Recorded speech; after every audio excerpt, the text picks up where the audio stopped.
Good evening. Pursuant to Chapter 2 of the Acts of 2023 and as amended as of March 28, 2025, this meeting will be conducted in person and, as a courtesy, via remote means in accordance with the applicable law.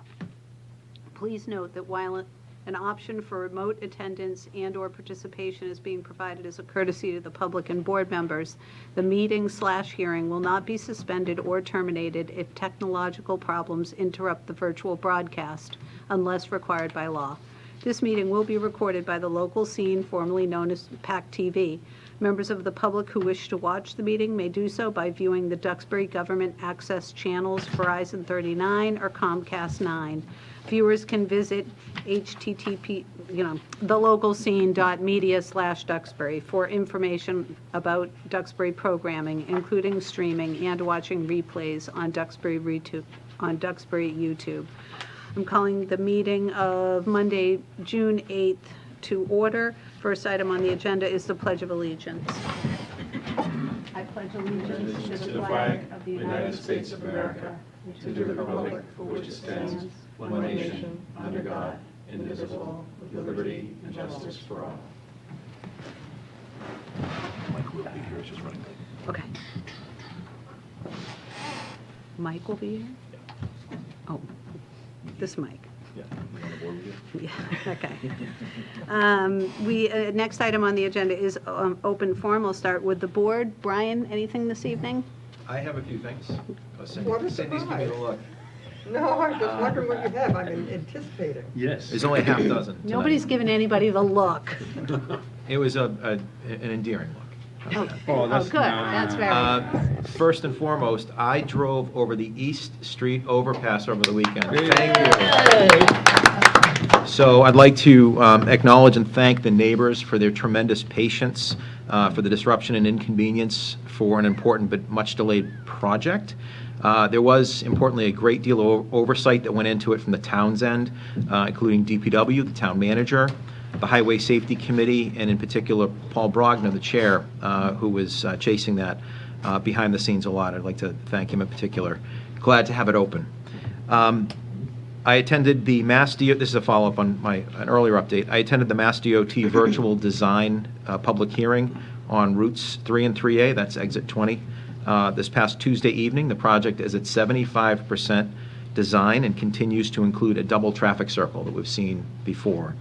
The construction timeline isn't available yet, but advertisements for bid are anticipated for the spring of 2028, and construction wouldn't start until some point thereafter. They don't have an estimate as to when it will start, but it's expected, once it does start, to take 2 construction cycles, which I understand is 2 years. Speaking of Paul Brogna, I'd like to thank him again for participating in that hearing, along with Mary McKinnon and Matthew Hines for attending and asking some really good questions on behalf of the town.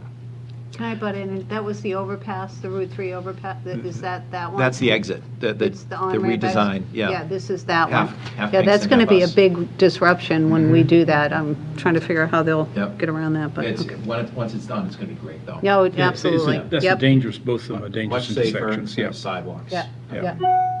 yeah. The center held its annual volunteer appreciation event this past Thursday, and I was pleased to represent the select board and offer our appreciation for the fantastic work that so many volunteers provide to our community. The room was full, and it was only like half of their total volunteers. It was really, really impressive. And some people go back 30 or more years with volunteering. Yeah, they're very, very impressive. Congratulations to Camp Wing and Greet Duxbury for a great day out on Saturday at Camp Wing. There were lots of families that took advantage of the great weather and fun activities. Just 2 more things. One, there's a very I want to know interesting... who won the chocolate chip cookie contest. I don't know, but there were about 12 entries. And I met the judges, and I think they all had to take insulin after. Yeah, I bet. There was You have to eat a dozen cookies to judge, Oh, right? exactly, yeah. Yikes. There's an interesting article in today's Boston Globe about the invasive green crab and highlighted what's being done about it, and it specifically reported about Duxbury Bay.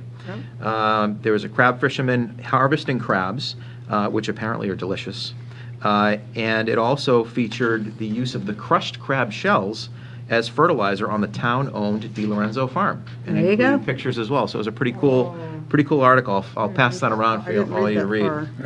And then finally, there's an exciting event coming up this Thursday evening, the 11th, at 6:30 p.m. at the Duxbury American Legion Post. They're hosting a presentation by photojournalist Dill Brett regarding his new book, Boston Veterans Appreciation, which is a compilation of over 100 veterans from the greater Boston area, and Duxbury's own John Magnarelli and his late father Romeo are among the veterans featured, and it is open to the public. Please come. That's all I got. Thank you. Thank you. Fernando, anything under open forum? No, I do not have any. Cindy? I'm just so glad that Brian's representing us all through town. Try to go to stuff. You do, I know, it's wonderful. No, I have nothing else. Thank you. Anyone from the public? And is there anyone online, Ashley, with, under open forum? Okay, heard none, we have a public hearing regarding a water ban. Could I get a motion to, do we have to go into, do we have to, no, okay. And you have a new Yeah. A new, motion? okay, you do, all right, thank you, Right sorry. there. That's okay. I move that Select Board adjourn the meeting as Select Board in order to meet as the Water and Sewer Commissioners with the intent of reconvening as Select Board afterward. Second. Roll call vote, Brian, aye. Fernando, aye. Cindy, aye. Amy, aye. Okay, Mark Cloud, our water commissioner, is here. Thank you, Mark. You want to walk us through this? Good evening. So the water, the Drought Task Advisory Force met today. We watched them live, and they voted unanimously to impose a level 2 drought due to the current conditions, and that will be made finalized either tonight or tomorrow. And a level 2 drought means that we need to what? Pretty much there's no lawn irrigation. Everything else is allowed for public safety and health, growing food, including vegetables, maintaining livestock, businesses like plant nurseries, golf course maintenance, venues for weddings, professional washing, applying paint, watering public parks, watering shade trees, and watering new lawns to stabilize the soil for Title V systems. Okay, so other than, so there's no outdoor irrigation allowed if you're using town water? Correct? Unless it looks like there's one, if you were watering the lawn to stabilize soil over a newly installed Title V system, would that be allowed, or are you still Yes. required to do it by hand? That's allowed. Okay, so that is the only time For new construction. for new, right, a new Title V system is the only time we should see anyone using irrigation to water their Well, it says lawn. new construction or following the repair of a Title V. So if it's a new home, Not for a new lawn, it's only for, to stabilize soil over new construction or following the repair or replacement of a Title V system. Yeah. You're allowed that when it's first built for stabilization of the lawn, of the yard. Okay, so a newly built home, in order to stabilize the yard, can be Yep. running, okay, this seems a little bit of a Can I speak to that, Madam odd- Chair? 'Cause Yes, we please do. Separate and apart from what we're talking about now, we have a moratorium in place on systems being hooked up to Correct. town water. So there shouldn't be any new construction that's hooked up to town water. Okay, Right, well, Right. in-ground irrigation Right. okay, is You can do prohibited. it, but you need a well. Right. okay. So this, Good call, that's right. Yeah. I've actually forgot that. Go ahead. so if you have an irrigation system, you can use as much water as you want. Is that how On it a well. goes? No, on a well. On a well. If you have your own private well. Irrigation system on a well, Right, Yeah. well, Not public, right? You can't although use it's still Duxbury. the same, And it's same aquifer, correct. same Right. aquifer. Correct. Can I ask a couple of questions? Yes, please Yeah. do. So sprinklers for vegetable gardens? I mean, it says here, I mean, I'm just wondering what sprinklers versus handheld. I'm trying to, The Work handheld, on if I that. may, can I jump in? yep, When the current ban that we have in effect Yeah. now, a handheld device is one that when you let go of it, Yeah. it stops watering. So it's that kind of device, not one where you just turn it on and, no, I Walk away understand that, from but it. can they still use that under this new ban? no, it's whatever the new regulations say. So growing food, including vegetable gardens. So now what does that mean? That that's a great question, because it doesn't define the kind that you drop, and if you let go of it, the Right, it shuts off. is that a sprinkler you can use on your vegetable garden, or is it a handheld hose? I would say a sprinkler.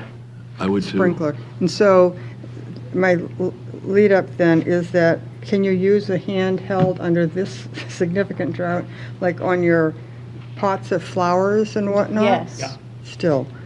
You could even use it on your lawn, I believe. If you walked around with a handheld, you could give, as long as you're on. Well, they're asking for no lawn irrigation unless it's a new home or Title V. Not for your Okay, lawn at all. so you wouldn't be able to walk around with this and spray your lawn, even No. if you're holding it? But you can do your vegetables and you can do your flowers, and, Yep. Your flowers, yeah. To your point, Amy, I think that is allowed currently before we Right. take this into account. Right, I thought it I was, think we need yeah. to be really clear, right? yeah, that's what I'm just trying to figure out Yeah. the differences, between the two. And so the other thing it talks about, I'm wondering, because I happen to have a swimming pool, can you fill your pool if there's a lot of sun in Yep. it?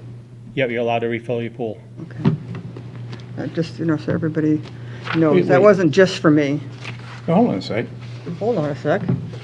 Health and safety, including drinking water, fire protection, public facilities such as swimming pools and splash pads, Public. washing boats, public, growing food, businesses, is absent on swimming pools. Is absent on swimming pools. It's not covered. No. Well, it'll take about 3 days for the pool to become non-usable because there's not enough water in there for the pump. So this is a big change for Yeah. people in town. This is something that, I think folks have been struggling to adhere to the restrictions that we've had in place. I've seen lots of green lawns in town, and it's going to be a good indication if you have town water and you have irrigation and you have a green lawn. Because if you're not even allowed to go out with a hose and do it by hand, we're all losing our lawns Yeah. with the weather forecast that is Well, predicted. we're not losing our lawns, so. They'll come They back. had some great, can I just say one more thing? Yes, please do. They had some great public service announcements here about, for outreach. And they talk a lot about lawns and how they should be golden in the middle of American, the golden hills of California, we don't call them brown. Golden in the middle of the summer, and that's actually more healthy for them. And I was wondering if we're going to be able to do anything with that, or who should be using those materials as outreach? Because they were great. A lot of really good information. Go to a car wash, don't do it by hand. Save more water that way because they recycle. Maybe we lots could of share things. this website on the town's website or on the water. You could give it to Mark and we could share some of that information. We are going to be having a meeting and hopefully very soon to talk more about, some of the water issues, and one of the topics will be the water conservation plan. Madam Chair, may I? Yes. So if the state Energy and Environmental Affairs has declared a level 2 significant drought as of today or tomorrow, whatever the case may be, is that what other communities are included in that, and will they likewise have the same restriction that we have? So it's broken up to, I think, in 5 different regions: Northeast, Southeast, Nantucket and Martha's Vineyard, the western part of the state. So they all have different levels of drought. There's So, a nice, Brian, there's a Northeast map is in the packet. there's a that shows nice it. map. Northeast is already in a level 2. In the stuff that we emailed you, sorry. Oh, it's okay. not in front of us, okay. So what other communities, because my point being is, if we're asking our residents to, or if we're ordering our residents to not use water, I assume, and this is what I want to confirm, that other communities are similarly situated, and that we're not an outlier in terms of how we're applying this level 2 declaration as opposed to other communities. Do we have any flexibility? Thank you. No, they all fall under the same requirements, depending on what region they live in. So the whole southeast region would have the same requirements. And the Cape. Okay, the so Cape. this map that we're looking at right now shows Nantucket Martha's Vineyard, the Cape, Bristol, Plymouth, Norfolk counties, basically. And they're all in the same district, Southeast Region, L1. And we would be in a level 2. Yeah. Yep. drought, which So is called that map hasn't got significant updated because they just held the advisory Yeah. group Right. meeting today. So basically, the whole of the east part, well, the whole of Massachusetts drought. Yeah. is basically A significant. level 2 significant drought. I don't know if the western region, did they change the western region, Mark? I'm not sure. I think that might have stayed the same. Okay, so the only place in Mass is the western region. I don't know which counties are those that will remain at level That's 1. Berkshire, yeah. Berkshire. Everything else is at level 2 significant drought. And everywhere else is following these regulations. Is that Yep. correct? Yep, they're required to. Okay. Except for the Northeast, which is a critical drought. Well, in All my, right, well, in my- hopefully people will Oh, get you the got a message. new one. And, I don't know, this is Yes, yesterday's, please I do. think. April 15th? I know it This is doesn't April matter 1st. because it's the law, This is newer than you. but are you having any issues maintaining a level of water here During the hot summer days, yes. right now? We are pumping a lot of water. If we lost one of our wells, we'd have a critical issue. Mm-hmm. And then on the really hot days in July and August, the wells run from 18 to 24 hours straight. So we're relying on every well to do its part. And if we lost one, it'd be a big problem. okay, That's and because people are watering their lawns, right? But we should see tomorrow a significant reduction, right? we should, haven't and seen people, one we yet. need to get this message out. This is important. And can you explain what the penalties are for violations of watering? So we do a verbal warning, and the first one's $50, and then it's $100 each one after that. Okay, and do we rely on neighbors to kind of rat out other neighbors, or do they call the water department and It does say? happen. Okay, I mean, we don't actually make a lot of contact with the residents because a lot of the watering is done after hours while we're not at work to see it. yep.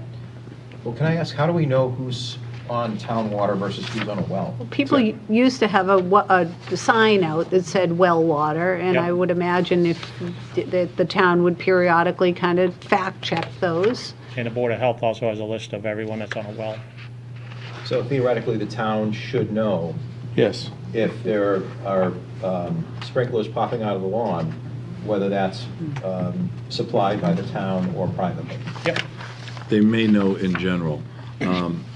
There was a time, probably 6, 7 years ago, when the record keeping wasn't that tight, because people didn't need the wells.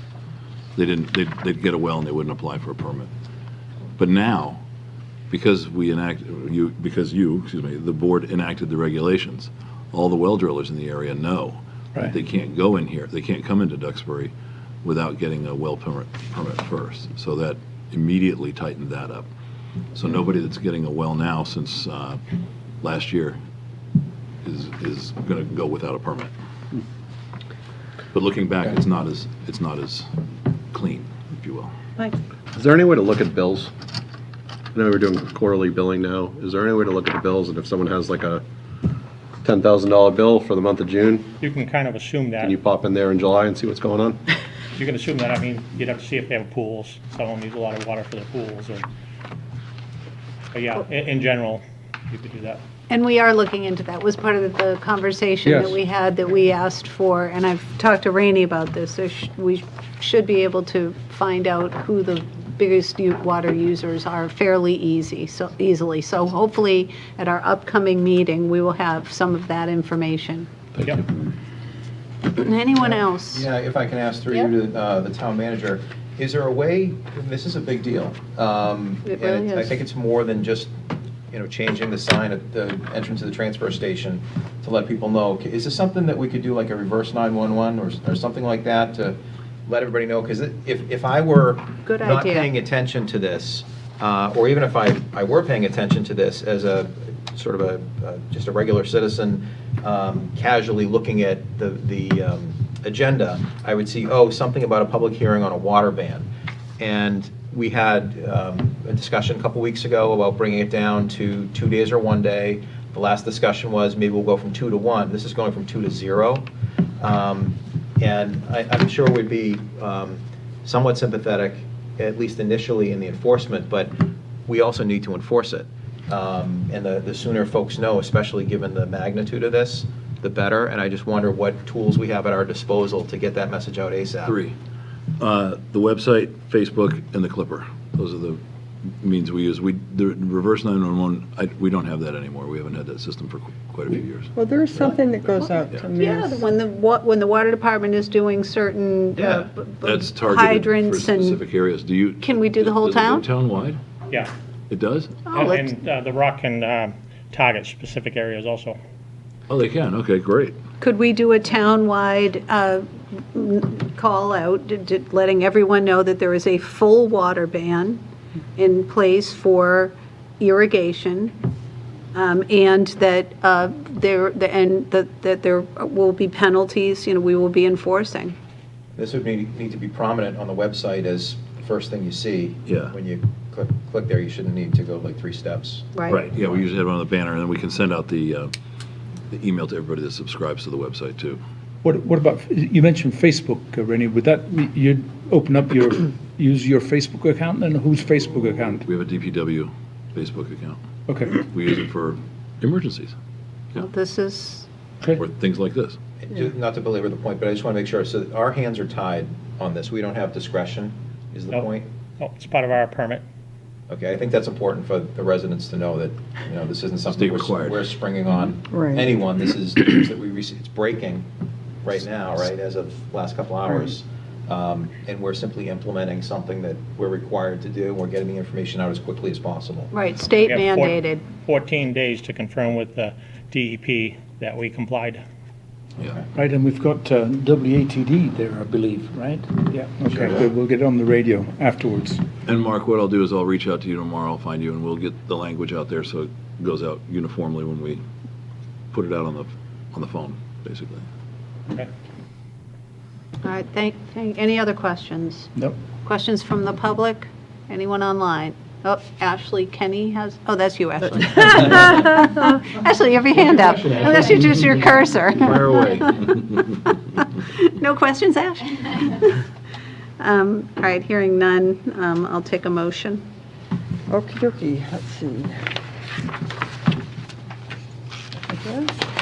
I move that due to continued drought conditions and in order to maintain the town of Duxbury's water supply for domestic water use and fire protection, the Water and Sewer Commissioners approve mandatory outside watering restrictions effective until such time that our withdrawal permit allows, or the state deems otherwise, as follows. 1. All non-essential outdoor water uses banned. Essential water uses. Health and safety, including drinking water, fire protection, public facilities such as swimming pools and splash pads, and washing boats to prevent saltwater damage or prevent transferring invasive aquatic species among lakes and ponds. Growing food, including vegetable gardens. Maintaining livestock, and businesses such as plant nurseries, golf courses to maintain greens and tees, and limited fairway watering. Venues used for weddings and special events that water using handheld hose or drip irrigation to maintain gardens and ornamentals, and professional washing needed to apply paint, preservative, stucco, pavement, or cement during the construction or renovation work. 2. Watering public parks and recreation fields before 9 a.m. or after 5 p.m., watering shade trees in public spaces, watering new lawn as needed to stabilize soil over new construction or following repair or replacement of a Title V system, watering to prevent negative impacts of salt water or the transfer of invasive aquatic species from marine equipment. 6. Persons found in violation of the watering ban shall be fined $50 for the first offense and $100 per day for each additional offense. The full cooperation of Duxbury residents is required and appreciated in order to help prevent a total ban on outdoor water use. But wait, that motion is wrong. That motion is wrong. It should appreciate to support a total ban on outdoor water use. Correct? Well, the total ban is on outside irrigation. No, it's total ban on outdoor water use. That's what it says, all non-essential outdoor water use is In banned. order to help prevent Yep, a total ban. no, it doesn't make sense. It does I'm make sorry. sense. Because it is a ban. It would Is what be a he's ban. saying. Without a ban, Is to prevent a total ban. I don't but we understand. don't have Help- a total ban now. But it says, Oh, then you can just kill it at appreciated, just put a period there. And why don't we say that? It just, Yes, just appreciate it. yes. The full cooperation of Duxbury residents is required and appreciated. All right. I have a motion. Can I get a second? Second. Any discussion? Roll call vote. Right, Fernando, aye. Cindy, I Amy, aye. Michael, aye. Okay. move. Thank you, Mark. Thank you, sir. Thank you, Mark. I move that the Water and Sewer Commissioners adjourn and reconvene as the Select Board. No, yeah, adjourn. Yes. Sorry, yes, that's right. Second. Any discussion? All those in favor, roll call vote. Right, Fernando, aye. Cindy, I Amy, aye. Michael, aye. Okay, next item on the agenda is, we have some folks here for the Duxbury Music Festival. And this is going to be, is Abby here? Abby, would you like to present this to us? She's got a few things. She's This is a sign request and, Okay, let's So, get, good evening. I am Abby McDonald, formerly Abby Schnibby. I grew up about a quarter mile from here on the corner of Tremont and Harrison. My mom and dad are still there. For those of you who don't know, the Duxbury Music Festival has been in town for going on almost over 20 years. But it is a event put on by South Shore Conservatory that funds itself year over year. So following 2020, it's kind of fizzled out, and this year is the first time in about 6 years that we've really been able to bring it back to what it was 2019 and prior. So really excited about that. And a key part of that the town used to love was having the tents on the town green and the events there for the opening weekend. So apologize for the big stack of stuff in front of you for the music festival, but it involves multiple liquor license, town green applications for the tent, as well as I'm hoping for a sign on the town green to advertise our opening night event. So I don't know if that's a good enough overview. If there's other questions, but I can go into detail on each license and application. I would like to try to deal with these all together. That way you can go, and there is quite a few applications. So there's 4 one-day liquor license requests for June 26, 27, 28, and July 2. And then there is the what Abby just went through, which is, so it's... She wants a sign permit. The sign permit, that was the other one. And that's a sign for where? It's going to go, the hope is that it's on the actual green so that folks going down Yep. Washington will be able to see it. So it's two-sided. And you've had that sign out before, correct? This is a new one. new one? But it's similar to what we've done in the past, just, new dates, new time. How big? It is 3 by 4. Okay. It'll be out of the sight lines of the street. Yes, yes. And it's, they're like 2.5-inch stakes. That's going to be really minimal that hold it up on both sides. Right. Questions? No. no. I have no No, questions. sounds great. I can't wait for the Kids' Day. My Okay, I'll take grandkids some will love it. motions. All right, I'm going to do the first 2, because that's the only 2 I can find right now. Town Green Use Permit. I move that Abigail McDonald, on behalf of the South Shore Conservatory, be granted permission to use the town green for the Duxbury Music Festival on June 26, 27, and 28, 2026, as detailed in the application materials, subject to all permit conditions and departmental requirements. Second. Any discussion? All those in favor? Aye. Opposed, abstentions, unanimous. All right, Next. sign permit. I further move that the Select Board approve the sign permit application submitted by Abigail McDonald dated April 15th, 2026, for the placement of promotional signs on the town green advertising the Duxbury Music Festival as reflected in the application. Second. Discussion? All those in favor? Aye. Opposed, abstentions? Now, are you telling me that there should also be the liquor? Yeah, there's Yeah, 4 of them. 1, 2, 3, 4, and you can read it off the agenda if that's easier. On the agenda? Oh, okay, fine. Find it. I'm going to do all of them. You got it. I have it right here. I move that the Select Board approve the following one-day liquor or wine and malt licenses. There are 4 one-day all alcohol. Abigail McDonald for South Shore Conservatory for June 26, 2026, 5:30 p.m. to 9:30 p.m. And June 27th, 2026, 3 p.m. to 5:30 p.m. And June 28th, 2026, from 12 p.m. to 3 p.m., all at the Duxbury Town Green on 71 Washington Street. Additionally, a one-day wine and malt for Abigail McDonald for South Shore Conservatory, July 2nd, 6 p.m. to 8 p.m. At the Ellison Center for the Arts, 64 St. George Street. Second. Any discussion? All those in favor? Aye. Opposed, abstentions? You're good, Abby, and it's good to see you. I didn't recognize you. Yes, How I are have you? Bailey. And please come to the festival. Tell all of your friends. It's going to be really awesome this year. So Great, thank Thanks. you. Great. Yes, thank you. Stephanie Gagnon did a great job giving us a heads up as well. Yeah, she's the best. She's my partner in crime. Great. So. Good luck. Thank you all. Take care. All right, thank you.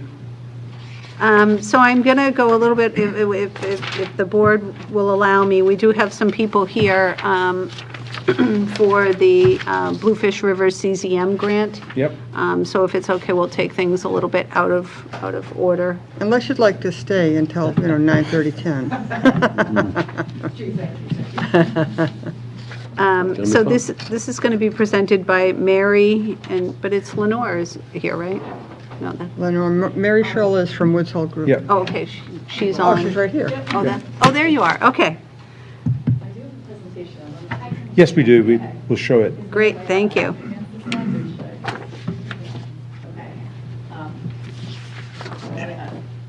Had some animations or just had things incrementally come in, so I'm sorry if some of the slides. You all have it in your packet. I didn't know if you had one. 'Cause Yeah, I've got it. We've got it. Yeah, we have it, I think.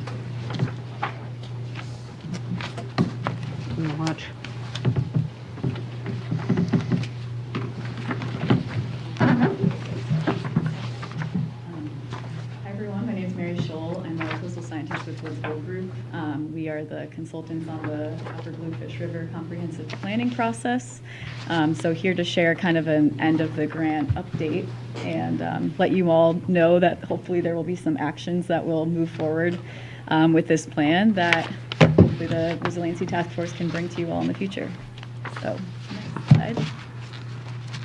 Just to quickly go over what I'll discuss for a few minutes, I just wanted to provide an overview of the project again and our team that's been on this grant since fall of 2025, talk about our project goals and scope, and then discuss with you all the various stressors that we observed out on the marsh and some possible restoration and resilience actions that our team has come up with. And then we will talk through our next steps as we round out our grant project. And I'm not sure how familiar you all are with the project. The town of Duxbury is the lead. We were fortunate enough to receive a Massachusetts CZM grant, the Coastal Habitat and Water Quality Grant. So we have a great technical assistance CZM team that's part of our project team and provides input and assistance along the way.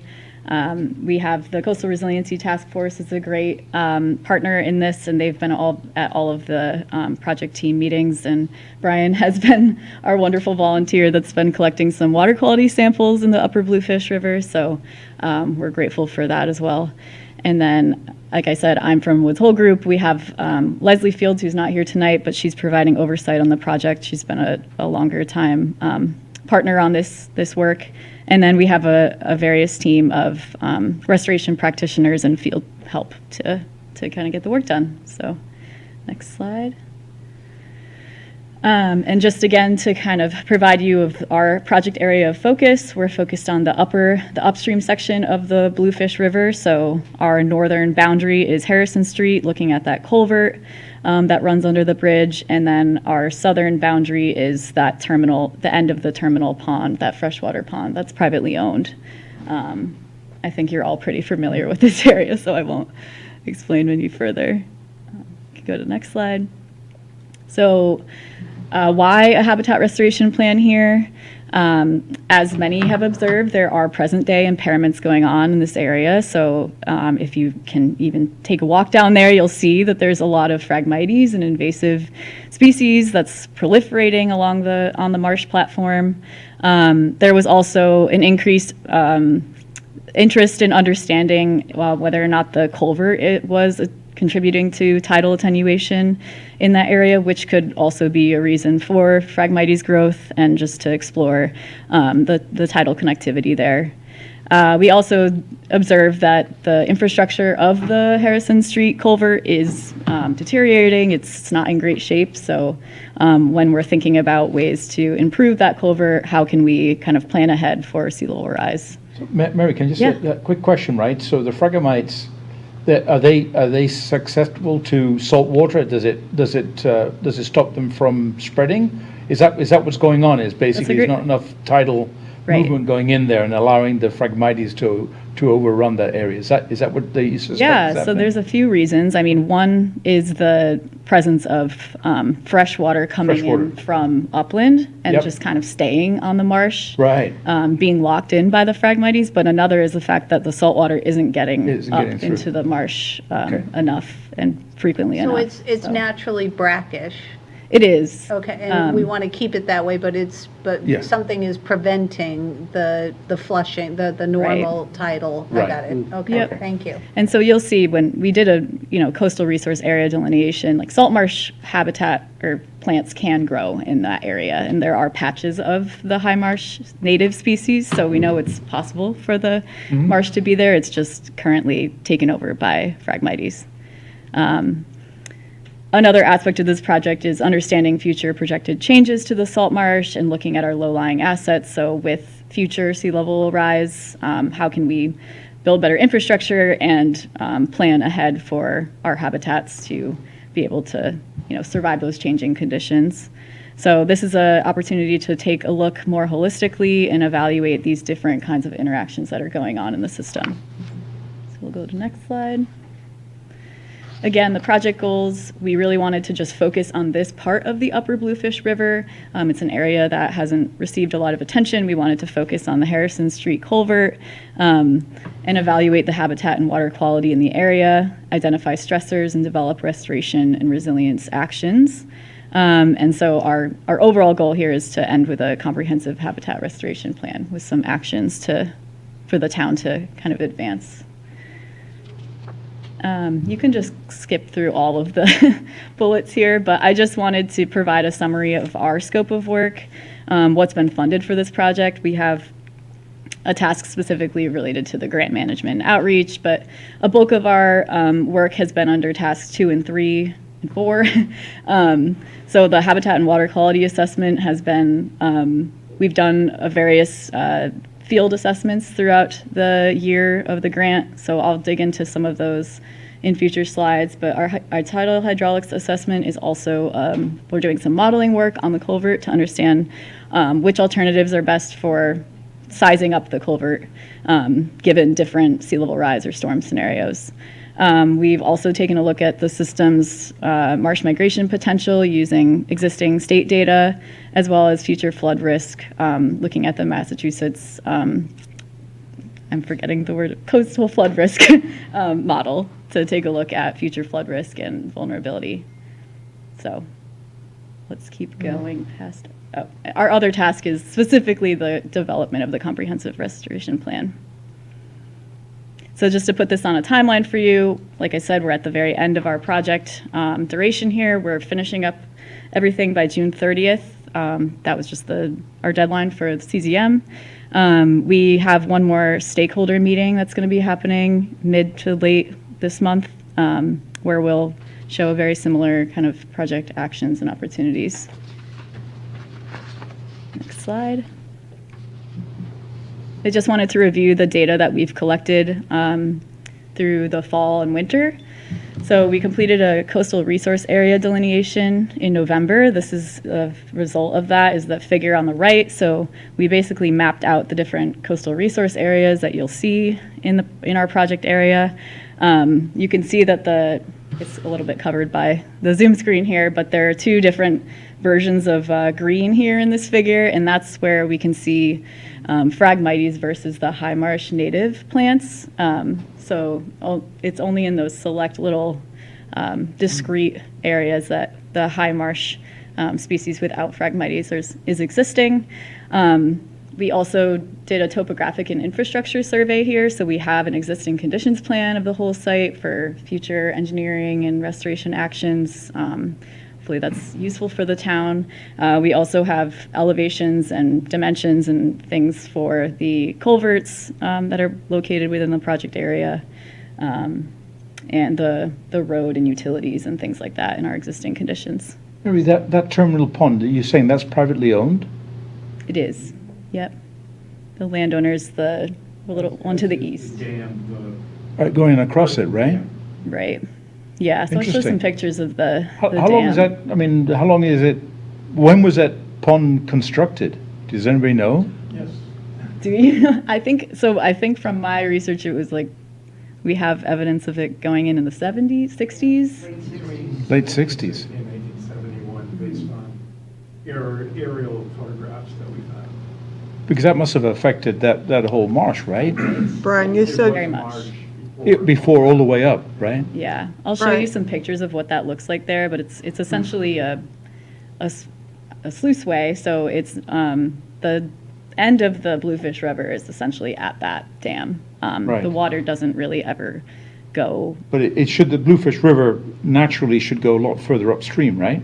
yes, Okay. yep. Got it. Thank But you. it's been functionally a freshwater pond and been maintained that way for decades now. Since 1970 at least, okay. And the dam and the weir sluiceway area have been recently renovated a couple of years ago. Was the river dammed for the purpose of creating the pond, lake? I believe so. I So- don't know. Probably, we don't really know why it was done so long ago, really before the, Wetlands Protection Act, we had the Hatch Act back in 65. I'm sorry, Lenore, if the people at home can't hear you, so.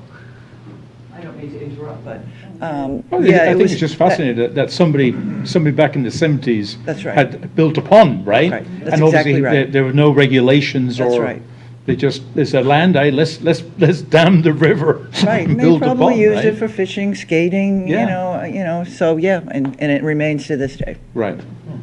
Interesting. so is that a private landowner versus, it's not I always thought it belonged to the golf course. But as we've seen with other, and I know Nancy can speak to this, as we've seen with other dammed up rivers, homeowners are understanding that environmentally it's better to try to get us back to where we were before these dams and are cooperative. Is there part of this plan that includes restoring the river back and eliminating that dam? To be talked about in a moment. I mean, Okay, all right. it's been a topic of the plan. We were in contact with the Division of Marine Fisheries because this is also a fish run. Yeah. So for herring, technically, they let us know that they've been in contact with the landowner over many years. The infrastructure that's there now enables the water to actually flow backwards during certain times of year. So the landowner has control over that by removing these wooden planks that control the water level and allow fish passage. But essentially, out of all of the kind of priority habitats for fish passage, this is not highly ranked. So it's not a super big priority for DMF to want to change. I think given that it's functioning as a freshwater pond and privately owned, it's a little challenging for us to make any recommendations other than to keep continuing collaboration with the landowner and ensuring that fish passage is able to happen given the right conditions. So, we kind of steered clear from anything extreme relating to removing that dam. Also, given that I know they just put probably a lot of money into upgrading that infrastructure in the last 2 years, I think. So, Well, thank you for the context. Yeah, Interesting. yeah. We'll see some pictures in the future slides. So we also did a tidal study to better understand our tidal datums here, water levels, salinity, and kind of the attenuation and how water is flowing in and out of the system. So to the right is our figure showing our 4 different tide gauge sensors that we deployed for a little over a month in the winter. And we've also been doing some water quality monitoring in this area. We don't have our grab sample locations that Brian has been navigating to within this area, but they are sort of near those tide gauge sensors. And we've also deployed a continuous water quality sonde for the last nearly 50 days. We just removed that like last week, but it was monitoring pressure, temperature, salinity, dissolved oxygen, pH, and turbidity in the system. And that was kind of installed near water level 4, that triangle to the south. Okay. So, next slide. Just some key takeaways based on all of our data collection I wanted to share with you all. So, again, looking at the wetland system specifically here, there is the presence of invasive Phragmites that we would like to address. And based on our results from what we saw with salinity and water quality, there are huge freshwater inputs. So this is a basin where a lot of surface water is draining into this area. So, and it's maintaining this freshwater lens sort of on the marsh platform where the Phragmites is able to grow. As far as the channel itself, the low tides are elevated, moving upstream, so towards that freshwater pond due to higher stream bed elevations. So the elevations are actually getting higher in the channel as you go upstream. Salinity is decreasing, moving upstream. And then we have some, just from our preliminary sonde data that we're still processing, the dissolved oxygen had dipped below the state's water quality threshold for a few days in May. And as well, the temperature in the channel was approaching the water temperature threshold, the state standard. So we can assume that in the summertime, this is well exceeding the temperature threshold. Can you just talk a little bit, what's the significance of the dissolved oxygen? Dissolved oxygen is a way to think about water quality. It's showing you how much oxygen is in the water for organisms to breathe and live. So it's kind of a sign of eutrophication or like the excess uptake of oxygen in the system. It's being depleted by algae and organisms that eat the oxygen. Okay. So Yeah. it's not a good thing. Not a good No. thing, and it No. runs hand in hand with the elevated temperatures, I'm guessing? Yes, I'm not the expert in those correlations, but I would assume that low dissolved oxygen is often correlated with higher temperatures. And when we're taking a look at the culvert itself, that's the Harrison Street culvert, not in great condition, so aging infrastructure from our It doesn't survey. look like a culvert, it looks like somebody's backyard A construction. little scary, yeah, I'm not going to lie. It's not looking great. And our engineer surveyed that and has plenty of remarks to say about that. So the culvert is also limiting drainage at low tide. Right. So we know that from our water level tidal study. So at low tide, the water is not flushing out appropriately. And we are still working and wrapping up our modeling study to kind of understand which alternatives are best for replacing that culvert. So doing some initial work on that. Okay, next slide. Just to give you some pictures of what's out there that we're observing as far as ecological stressors. So obviously the presence of Phragmites, the surrounding land use, how can we coexist within this tight space with when we're abutting a golf course and this maintained freshwater pond. There's a lot going on in this small area, and that's all factored into the water quality and the habitat we're seeing. The nutrient inputs, so these are some examples of algae that are growing, and that would be associated, for example, with low dissolved oxygen, like a Plus scene also, like that. I presume the golf courses use fertilizer, right? The fertilizers must run, Right. nitrogen base must run into that along Yep. with the water, right? Yeah, I mean, there's the the fertilizers from the golf course. Yeah. There's also a leach field located directly north That's of right. our project area. Yeah, that's right. And then there's residents, and Yep. it's a basin, so Basin, yep. water is flowing into that area Mike during has a storms. question. I was gonna wait to the end, but I thought this was a good picture for it. We've had multiple studies presented to us about PFAS and also with nitrogen levels. When you're testing this water, are you testing for any of those things? We're testing for nitrogen, but we're not testing for PFAS right now, yeah. But that certainly always would be amazing to investigate going forward. And do we know the quantity? I mean, I have to believe that the nitrogen levels are clearly impacted by the fertilizers being used. Do we have any idea how much, have we talked to the yacht club? Is there any, it's like the person with the pond. I mean, most of the time, people are pretty, I want to think that people are good stewards of the environment and that they want to, do what we can to fix some of these problems. Right. Have we reached out to pond owner and the yacht club about some of these issues? So the yacht club's been very supportive of this project. Now, because of weather and things like that, we've only done a limited number of sampling, and we've only got, 2 weeks left to do a couple of more grabs of sampling. But they gave us permission to go on the property, because we have to go on the property to take several of these samples. And I guess I would sum it up by saying, the Vice Commodore anyway said that, look, we're a yacht club that happens to own a golf course. We care about what's going on in the river, we care what's happening in the bay, so they're completely supportive of it.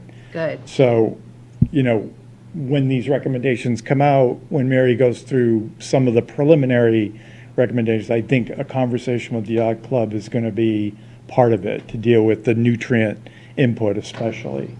But they have been very cooperative. Great. Glad to hear that. Thank you. Thanks, Brian. You said it would be great to get a PFAS sample. It's just not part of the scope of work, or? Right. It's not. Yeah, it's not. It's not water quality, it really has to do with drinking water, so, Right. more so. And, more so than water quality is, drinking water quality is PFAS related. Fair enough. If we go to the next slide, some other stressors that I wanted to just show visually here. So we have stormwater runoff. We also have some outfalls that drain directly into the upper Bluefish River. So thinking about stormwater again, how that's kind of funneling into those discrete areas.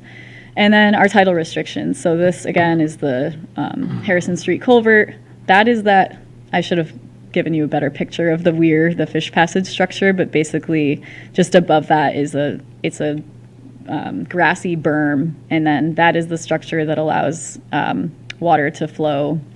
Essentially, it basically only flows in. No, it does not flow into the freshwater pond. It's basically the freshwater pond is sitting at an elevation where the river channel kind of just ends.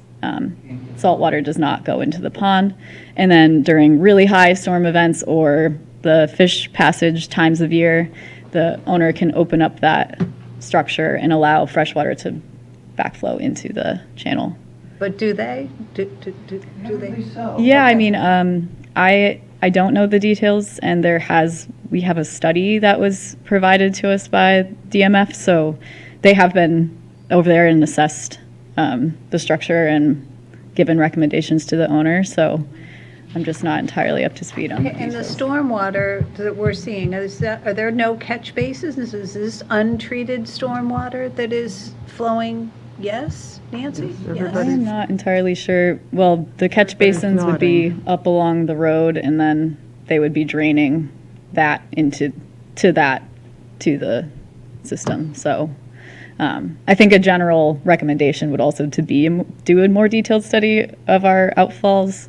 When we had the engineer do the survey, she captured the outfalls that she saw during the study along the roadway, but it's kind of challenging to find these. They can be everywhere, and again, you can just see right there, like finding a PVC pipe. The one on the left, that's a stormwater pipe. Brian, I'm sorry, can Yes, you, we need you to go to the microphone. Thank you. Sorry about that. So the one on the left is a stormwater pipe that's coming, from the golf course into the creek, which is really this creek here. There's a natural creek that runs into the Bluefish River right at that point. And so there's actually multiple of these because I've been doing the sampling down there. So there are a couple of pipes, and sometimes they're dry, but sometimes they're just pushing water out. And so that water is just going straight via this creek under Fairway Lane right into the Bluefish River. But that's tied into some storm water that is collecting on On the golf Harrison course. Street or On the golf course. on the golf course? Yeah, it's coming from the golf course. Yeah. And it's untreated, which is, We're not sure about that, so that's part of the, once we have the water quality findings, and then Yep, we can okay. start to talk to the DYC about what we're learning, and then, work with them on a plan to, and I know you're going to talk about some of the remediation things that could happen with that kind of a scenario. thank you. Yeah. And just again to emphasize Brian's point, so there is a channel that runs west to east from the golf course directly into the main Upper Bluefish channel, and that side channel runs under the Fairway Lane culvert. Yeah. So that's just kind of another, not only kind of tidal attenuation situation, but an opportunity for nutrients to kind of make their way directly into the channel. So, next slide.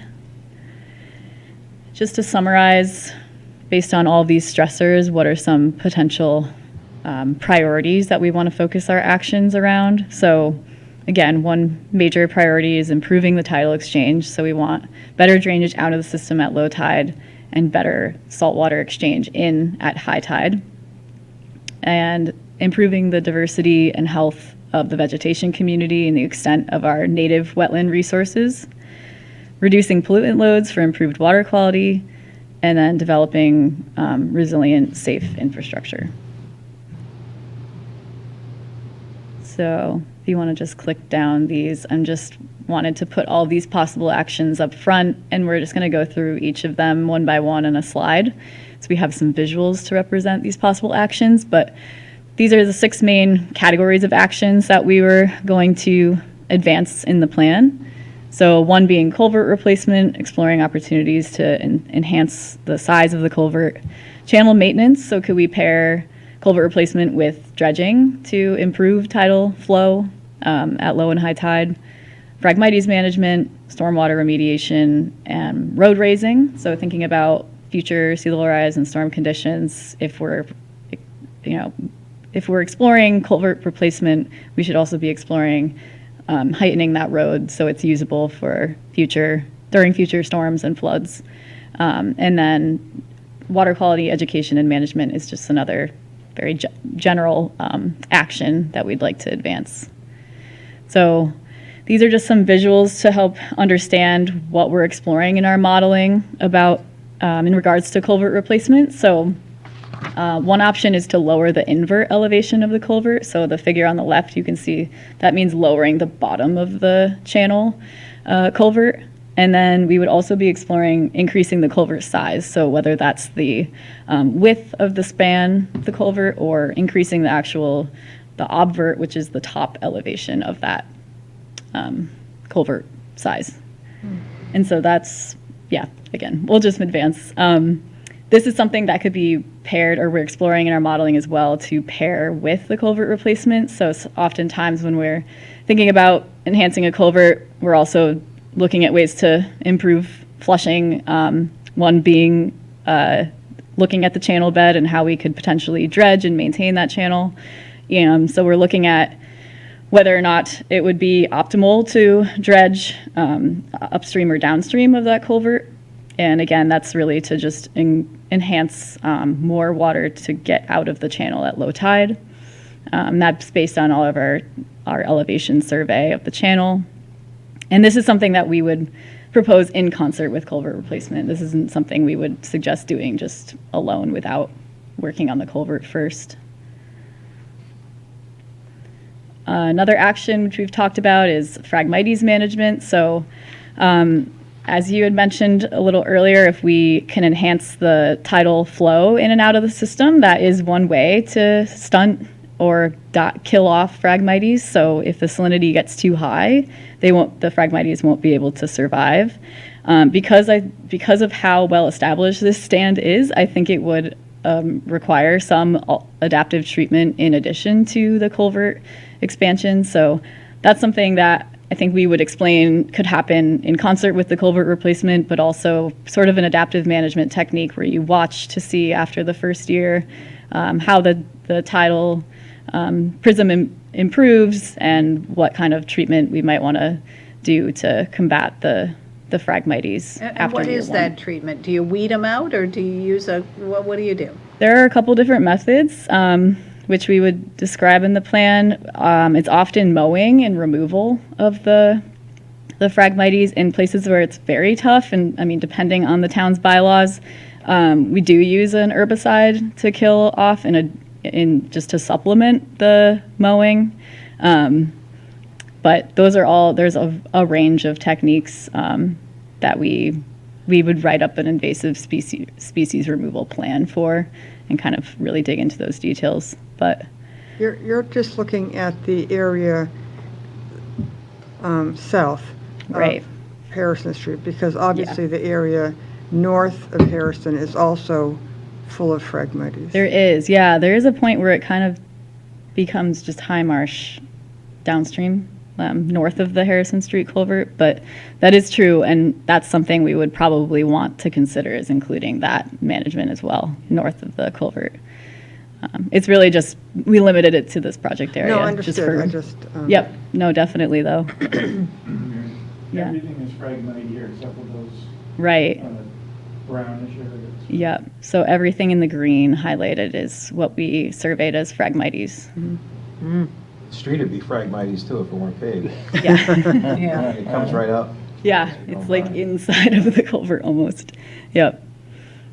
So, and then going back to our discussion about stormwater remediation and mitigation, some activities that we would advance or actions we would want to advance are things that would help address the outfalls that are draining directly in the system. So whether that be bioretention basins or green infrastructure that help, intercept stormwater upland within the neighborhoods and the community, as well as areas that are receiving those direct outfalls. So there are ways to kind of let water filter more indirectly over those areas to provide more time for stormwater to be intercepted and for the water quality to be improved.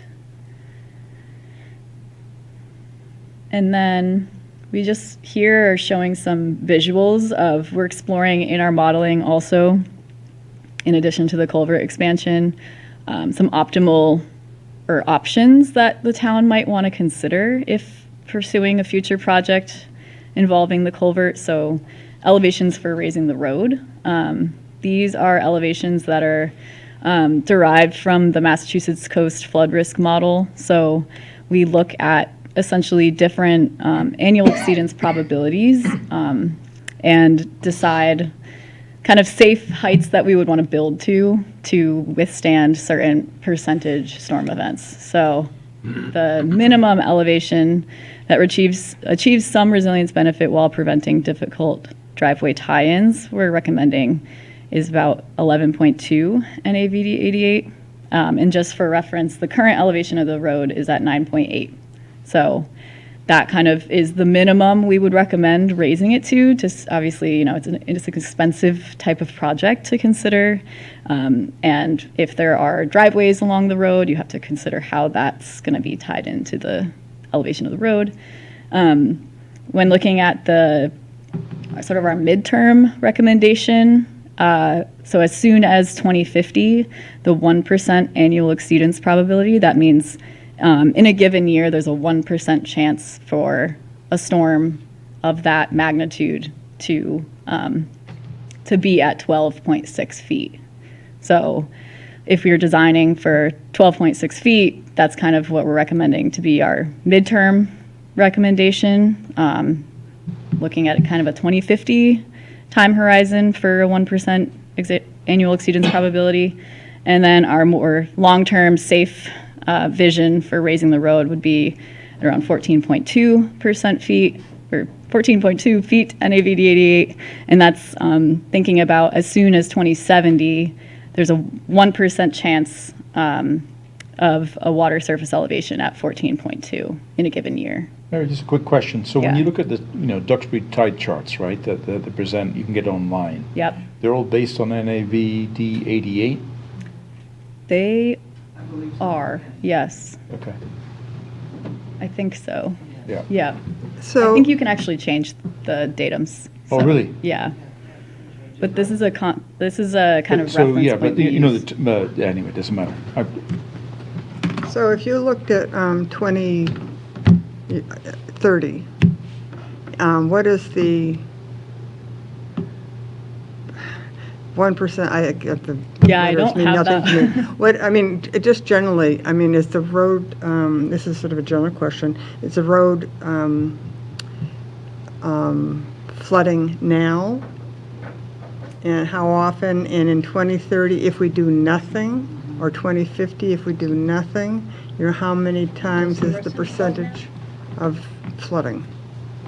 Is that information that we can get? I'm Yes, assuming you yeah, don't have it off the top of your head. Maybe Brian does, but. Do you know, Brian, off the top of your head? I mean, we have that. In the 2021 study, We do. in fact, Yeah. I think Harrison Street is effectively at that. Mhm. We're at the 1%, the current elevation is like at the 1%. Okay. Anecdotally, I don't think it floods that much. I don't drive the road that often, but, oh, sorry. I know, and I think Sorry, the the- town manager is going to chime in too. I think he's going to say the same thing. Yeah, anecdotally, it doesn't flood that much, but we know from the photo surveys, and we've been down there when, during a king tide, Yeah. the water level is above the I-beam. There was an I-beam put in Yes. there to reinforce it some years ago. So the water exceeds that I-beam, so the I-beam's rusting, obviously, because it's sitting in salt water. As to, actual road surface puddling, I don't know. I don't think it does very often. I just remember it came awful close, and I thought Peter Butkus had done some restoration work to the Harrison Street culvert. Have I got that right? Yes, it was an emergency work Yeah. done about, I don't know. 7 years 2 or ago? 3 years ago. It Oh. was a sinkhole, apparently. Lenore? Yeah, sorry. Because I remember he had Pat Brennan go out and take a look at it with him, and Yes. and they did something. They did. It was an emergency repair Yeah. to fill in a sinkhole that had developed on one Sinkhole, side of the yeah. bridge. So it was an Okay. emergency repair. And we couldn't find any plans for it, I don't think. So we don't know exactly what was done, but it was certainly an emergency I think it was repair. fill and pave kind of thing. Yeah. Yeah, because when I saw the outside of that culvert, I thought, that's not Peter's work, because that was done, in ancient times. Yeah. There's one By the little rock Egyptians. that's holding up the whole side of the. Yeah, it is, yeah. Jenga. It's Jenga out there. Oh, boy. Anyway, the idea here being, when you're thinking about expanding the culvert, you want to also think about raising the road to kind Yep, of okay, plan for future sea level rise and storm events. So those are some elevations that we're putting forward. Can we go to next slide? And if you just want to click through all of those.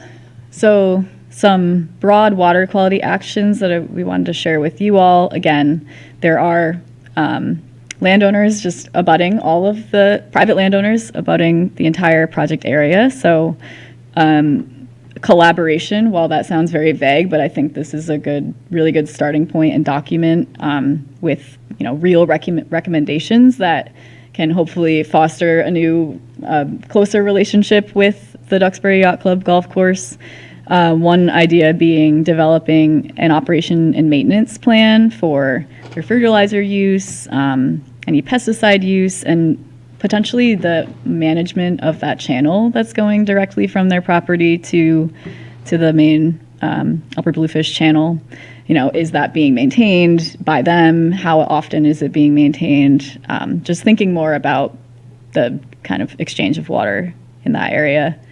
exploring nutrient reduction techniques such as bioretention basins or riparian buffer areas around that side channel. So this is the inset. It's kind of hard to see, but that's the side channel that connects to the main Upper Bluefish upstream channel. And so, potentially down the road, if the partnership is strengthened, could we, work on riparian buffers and bioretention basin type implementation projects that not only kind of help secure the future of their property, because we've seen photos of it flooding pretty regularly during storms as well, and those kinds of vegetation and areas where we're providing buffers can also help kind of maintain their property while mitigating some stormwater runoff in that area. And then I think just generally speaking, greater public education and outreach regarding nutrient use, fertilizer use, pollutant outputs, and how they're affecting the Upper Bluefish River is something to really target for these neighboring communities. So we are at the point right now where we are considering all of these different actions that I just showed to all of you, and we're sort of ranking them with these type of criteria. So in the report, there will be sort of an evaluation matrix to help the town decide short, medium, long-term actions, priorities, optimal timing for these various actions, just to help kind of make a roadmap for future action. Mary, it says availability of funding. Does it also give a roadmap as to where we can get money to pay for all this? I'm hoping so. Great. So that's a very practical consideration, right? We can't put forward a project that's never going to get funded. So you're going to be able to identify. Yeah, we have. Good. Yep, we've identified some funding sources. And again, like I described, the Phragmites treatment, for example, that's not really something that's commonly funded on its own. So if you tie that into a culvert replacement project, you're likely to get funding for that sort of work. But it falls under just general restoration actions. So being wise about kind of pairing your projects together and thinking about opportunities for future funding, definitely something we're considering. Thank you. Yeah. So just wanted to share that those are the evaluation criteria we are considering when looking at all of these. And then I think I just have one more slide just to, again, state that we're having a stakeholder meeting, our final meeting for this project in a few weeks. We are hoping for some rain because we want to grab some water quality samples, but as we just heard, there's a drought. So it's been a little bit challenging and getting the samples to the lab within the timeframes that they're open. I think we're going to definitely recommend advanced or longer term water quality monitoring in this area just because we've gotten a head start, but there's plenty more to do, and those water quality regimes, like data collection regimes, are kind of challenging to implement in a short time frame. So we've done what we can within the time frame we have. So that's all. Excellent. Yeah. Thank you, Mary. Thank you. I don't know if you had any direct feedback or red flags or anything that stood out, but essentially we wanted to share all these actions with you. We're going to share the final plan with you by the end of June, and then our hope is that the Resiliency Task Force can advance some of these projects, and you'll see them again in future meetings. I hope we do. Yeah. Okay. Sounds great. Thank you. Any more questions, Brian? Did anything surprise you or was unexpected as the project went forward? Things you weren't thinking you would find, and you did? I mean, maybe some of the PVC pipes, but just in terms of general marsh health and that sort of thing. So I'm wondering, we've got a lot of marshland in town, and this is symptomatic of how not to manage Right. wetlands. And I think while this is limited to this area, what we learn here might be applicable to other parts of town. And I wonder if anything jumped out like, hey, we weren't expecting that, or this is all textbook things you would expect to see. I think the presence of Phragmites is pretty textbook in that it's like an area where there's high nutrient loading and poor tidal flushing. I did find it very interesting that there were distinct round sections of native high marsh vegetation.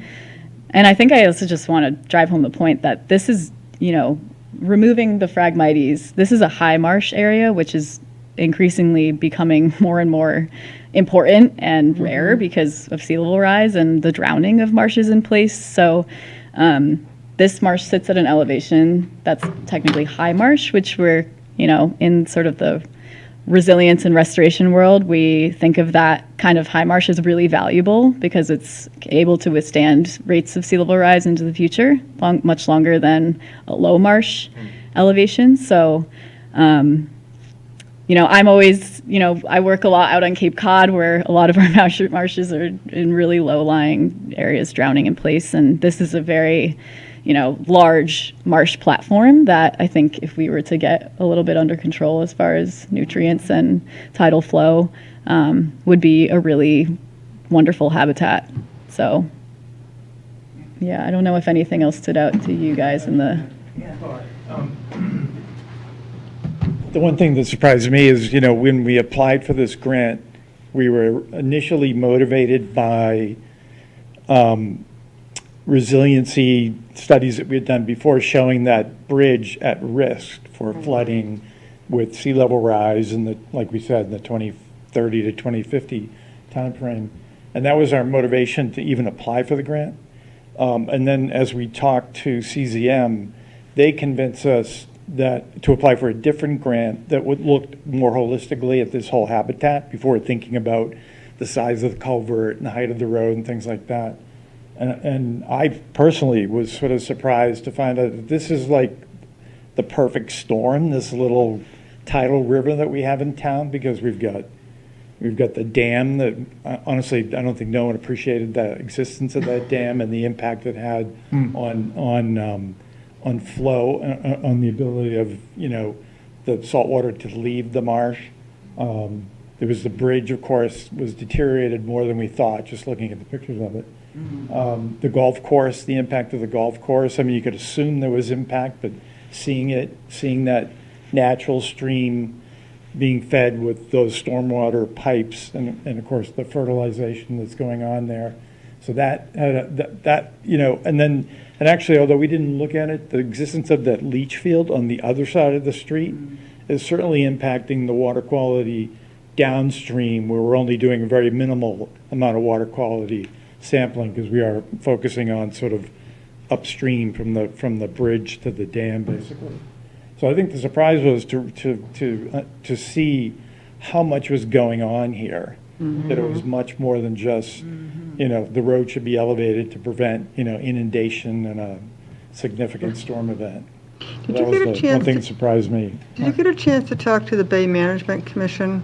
Oh, yeah. Because, Peter I mean, Quigley. they're sort of looking at it from, the other direction, and, Yeah. there's got maybe meet in the middle somewhere, Yeah, we work with Peter on another grant application that we submitted to the same program that will pick up, if that's successful, we'll pick up some of this, probably duplicate a little bit of the Bluefish River water quality sampling, but it's much more focused on the bay. Yeah. But obviously the Bluefish River is a significant contributor to nutrients in the bay, so it will include that. It'll, like I said, it'll leverage some of what we did and then overlap a little bit with that. Yeah, it's, because we're all going after the same, hopeful Right. end result. I just wanted Yes, Lenore. to, we've worked with Woods Hole Group. They've been terrific to work for, and I thank you, Mary, and your whole team for all the work that you've done. I also want to thank the Select Board and Rainey supporting this project and giving us the go-ahead here, because that's really important as well. And it has been mentioned, as Brian mentioned, that there is another grant that's pending. Peter Quigley and the Board of Health have applied, and that will really complement what we have so far done on this. And so we're supporting that grant, and we hope that it goes forward. And looking forward to those recommendations. And furthermore, as we pointed out, we do intend to take these recommendations and to try to find some funding sources and working with the town and Rainey and the stakeholders to figure out which project or number of projects we should advance, and depending upon the funding and the sources of funding and how much the project's going to cost and how much money is out there. But we intend to follow up on the recommendations with seeking money and working with you folks to do so. So thank you again for your support on this. Oh, Thank Thank you very much. Thank Very you to the interesting. whole coastal resiliency task force, because you guys have worked so hard on this, and to Nancy. Yeah, who's Nancy, sitting thank you, on that Nancy. as well, and really, really appreciate it, and, you know, Brian getting down there, down and dirty into the water. Love that dirty water. Thank you very much, everybody. Yes, That's thank really you. good. Enjoyed the presentation, and yeah, really good to, Looking forward to the recommendations. yeah, Absolutely. and sources of funding. Yeah, and the big takeaway is that it's valuable, Yeah, Right. you know, property that really yeah. deserves to be restored. Okay, next item, because Thank you, we're Mary. out of order, so thank you very much. Oh, we're going to talk about the goals. Yes. Yes. So, would you like to lead us on that Yes, Yes, discussion? I will, thank you. So let's see. We have a list of them somewhere. Yep, if you don't have it, I can hand you one. So, Did we get that in the package number 2 or something? I think it was in the previous, it was in last week's meeting. and it was resubmitted again on Thursday, whenever it was. Okay. Under Yeah. let me get it up here first. Give me just a second. Sure. Take your time. Actually, you know, I think you can take that one. let Let me just borrow this. Sorry, hold on. So, I'm sorry. Dear members, at your meeting on April 27th, a number of possible goals were suggested, each of which are listed below. The request this evening is for the board to review the goals, provide any further refinement or clarity, and then vote to decide on a final list for 2026. Great. And you've got 10 of them in front of you for your contemplation if you want God, I can never remember. to talk about it. There they are. I know, I'm trying to find mine too. Oh, here they are. You got one in the hard copy. I can't we find go. it in there either. Here, hand me this deck. You flip through that, and I'll flip through that. I remember reading them, but I hadn't. Yeah. I found them. I've got them. Okay, so I think what you did, Rainey, and Yeah. correct me if I'm wrong, we all kind of passed in our goals that night, and you Right. compiled. Yeah, and then you were nice enough to put this together, Yep, and then I translated it into this. there it is. Yeah. Anybody Does need a hard everybody copy? have the goals in Yes, front of I've got them? it. I've I'm all got it. good now, thanks, Ashley. So Yeah. I think, Some may be goals, some might not be, they might be agenda items. and I think we should try to kind of put them into an order of priority. Whatever you want to do is fine with me. Maybe we can narrow them down first, Yep. because 10 is too many, in my view. 10 is too many. I think let's start, the first one on here is the comprehensive plan implementation with quarterly updates, meetings with select board for accountability. And while the comprehensive plan in and of itself is just it's a huge undertaking. And, you know, really it's everyone's obligation to try to further that, but really the bus driver there is the planning board. Select board, Well, the I planning disagree, board, well, respectly. okay, 'Cause we we're the we ones can who have this oversee everybody. conversation. Because we've had that tennis match, and that's one of the reasons why it's not implemented. It's because everybody keeps pointing at everybody else, saying, you're in charge, no, you're in charge, no, you're in charge. And before I got on the select board, I made a presentation of the select board, urging the select board to take it, so that we would forego the continuing hot potato passing. So I thought we were beyond the point where there was any dispute as to who owns it, and I was proceeding under the assumption that the select board was going to own it, and I've been pushing for this the last few years. As a member of the board, I was pushing for it as a member of the planning board, and many of, I think all of us on the select board participated in one way or another to put the comprehensive plan together. That's it's going to be celebrating its birthday in what, Be its 10th graduating birthday in 2 soon. years, so. Yeah, it needs to be updated It already. may, and I will say, and I don't mean to beat this to death, but we also have the benefit this year of the Livable Duxbury group from the center that's taking on a number of these deliverables Yeah. through their work. So one of the big delays was the lack of a planner. And there are just so many components of this. Chris Ryan did a great job while he was here, actually putting this into a spreadsheet of individual deliverables. But I think we need to have some accountability, not just for the select board, but for the select board in turn to be able to hold boards, committees, and departments accountable for their respective obligations in implementation. That's why I bring it up again as a goal. Mike wants to jump in. Sorry, Fernando, hold on. Hold your thought. I guess if I were to attack this, I think that a simple putting this on an agenda item to have Matthew come in here, catch him up to speed with what Chris Ryan did, and see if he can include this in his plate. And knowing that we aren't his boss, but just to see if he can pick up where Chris had been kind of a self-starter with this, creating that spreadsheet, coordinating with all the different boards and committees, with emails and things like that. You can simply get that going again, because I think that just fell off when Chris left, if I'm wrong on that. And I think that would be a good way to be accountable to this, is to get him in here, see what he can do, see if he can pick that back up, and get that going again. Because that was essentially where we were when we were moving this forward, 3 years ago? Right, but that was also with the expectation that planning board was kind of driving that bus. And I think they will, in large part, because many of the deliverables fall within their purview. And Matt, in particular, would be quarterbacking many of the individual components, I think. But it's much broader than that. And with all due respect to different boards, committees, and departments, I think something coming from the select board carries, I think, some gravity that maybe something from the planning board might not. And this really is a town-wide initiative. We had great No doubt. input from citizens, and as I recall, MAPC that did this for us remarked that this was one of the greatest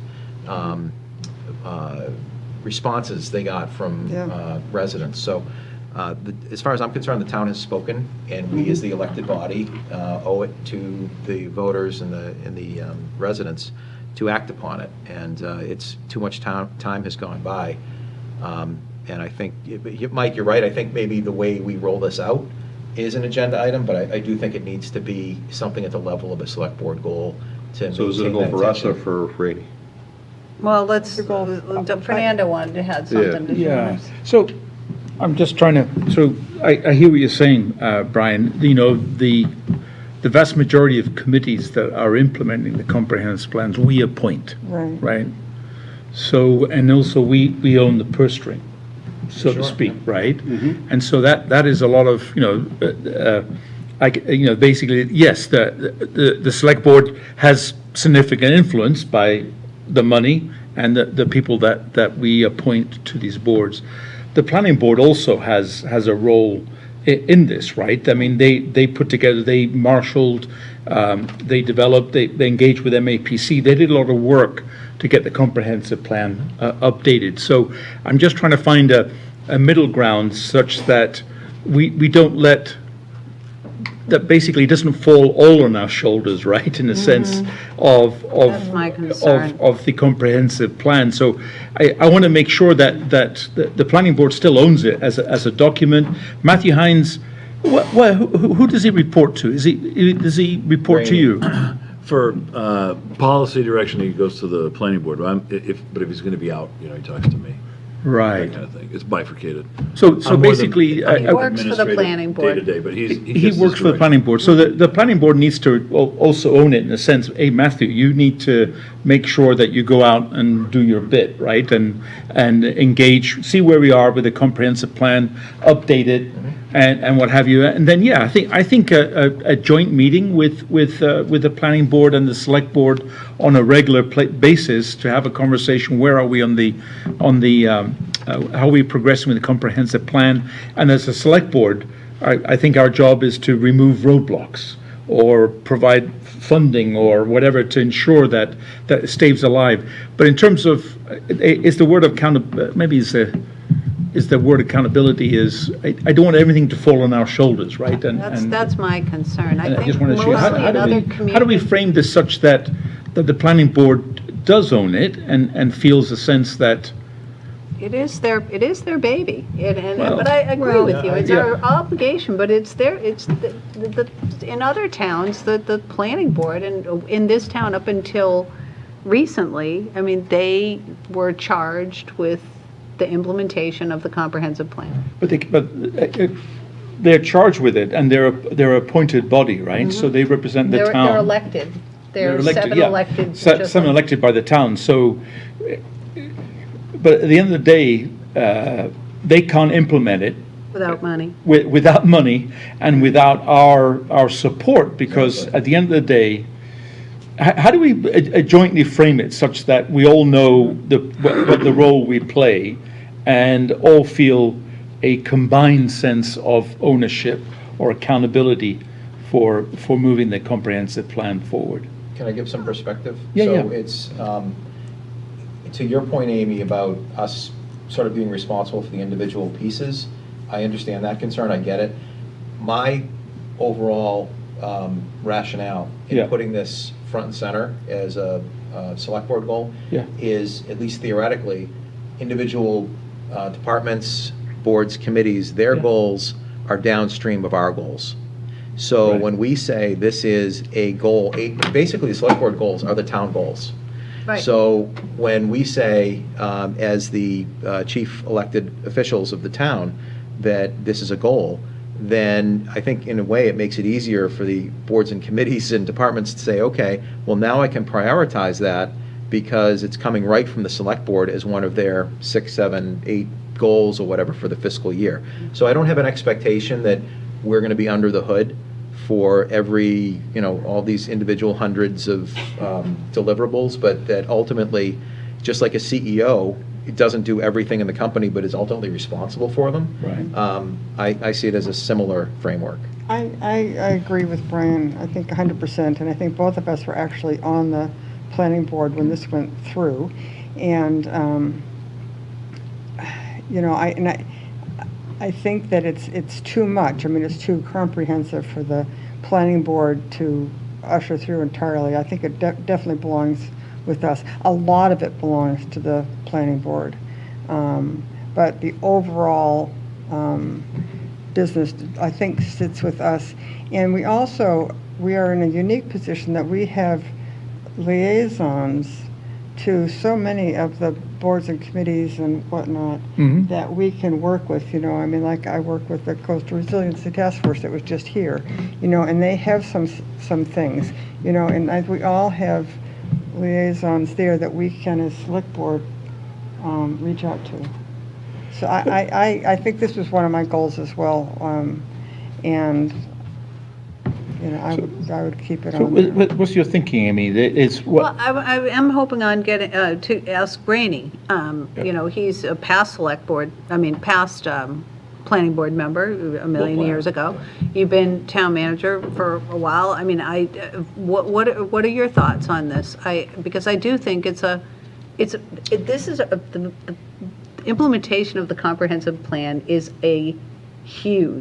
that's just a huge goal. So what are your thoughts? Well, the statutory authority for creation of a comprehensive plan rests with the planning board, that's clear.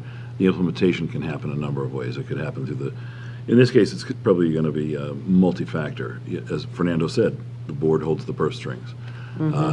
but it's going to be a shared responsibility amongst the board with the money, the planning board with the ideas, and the staff with the means of getting the goals met.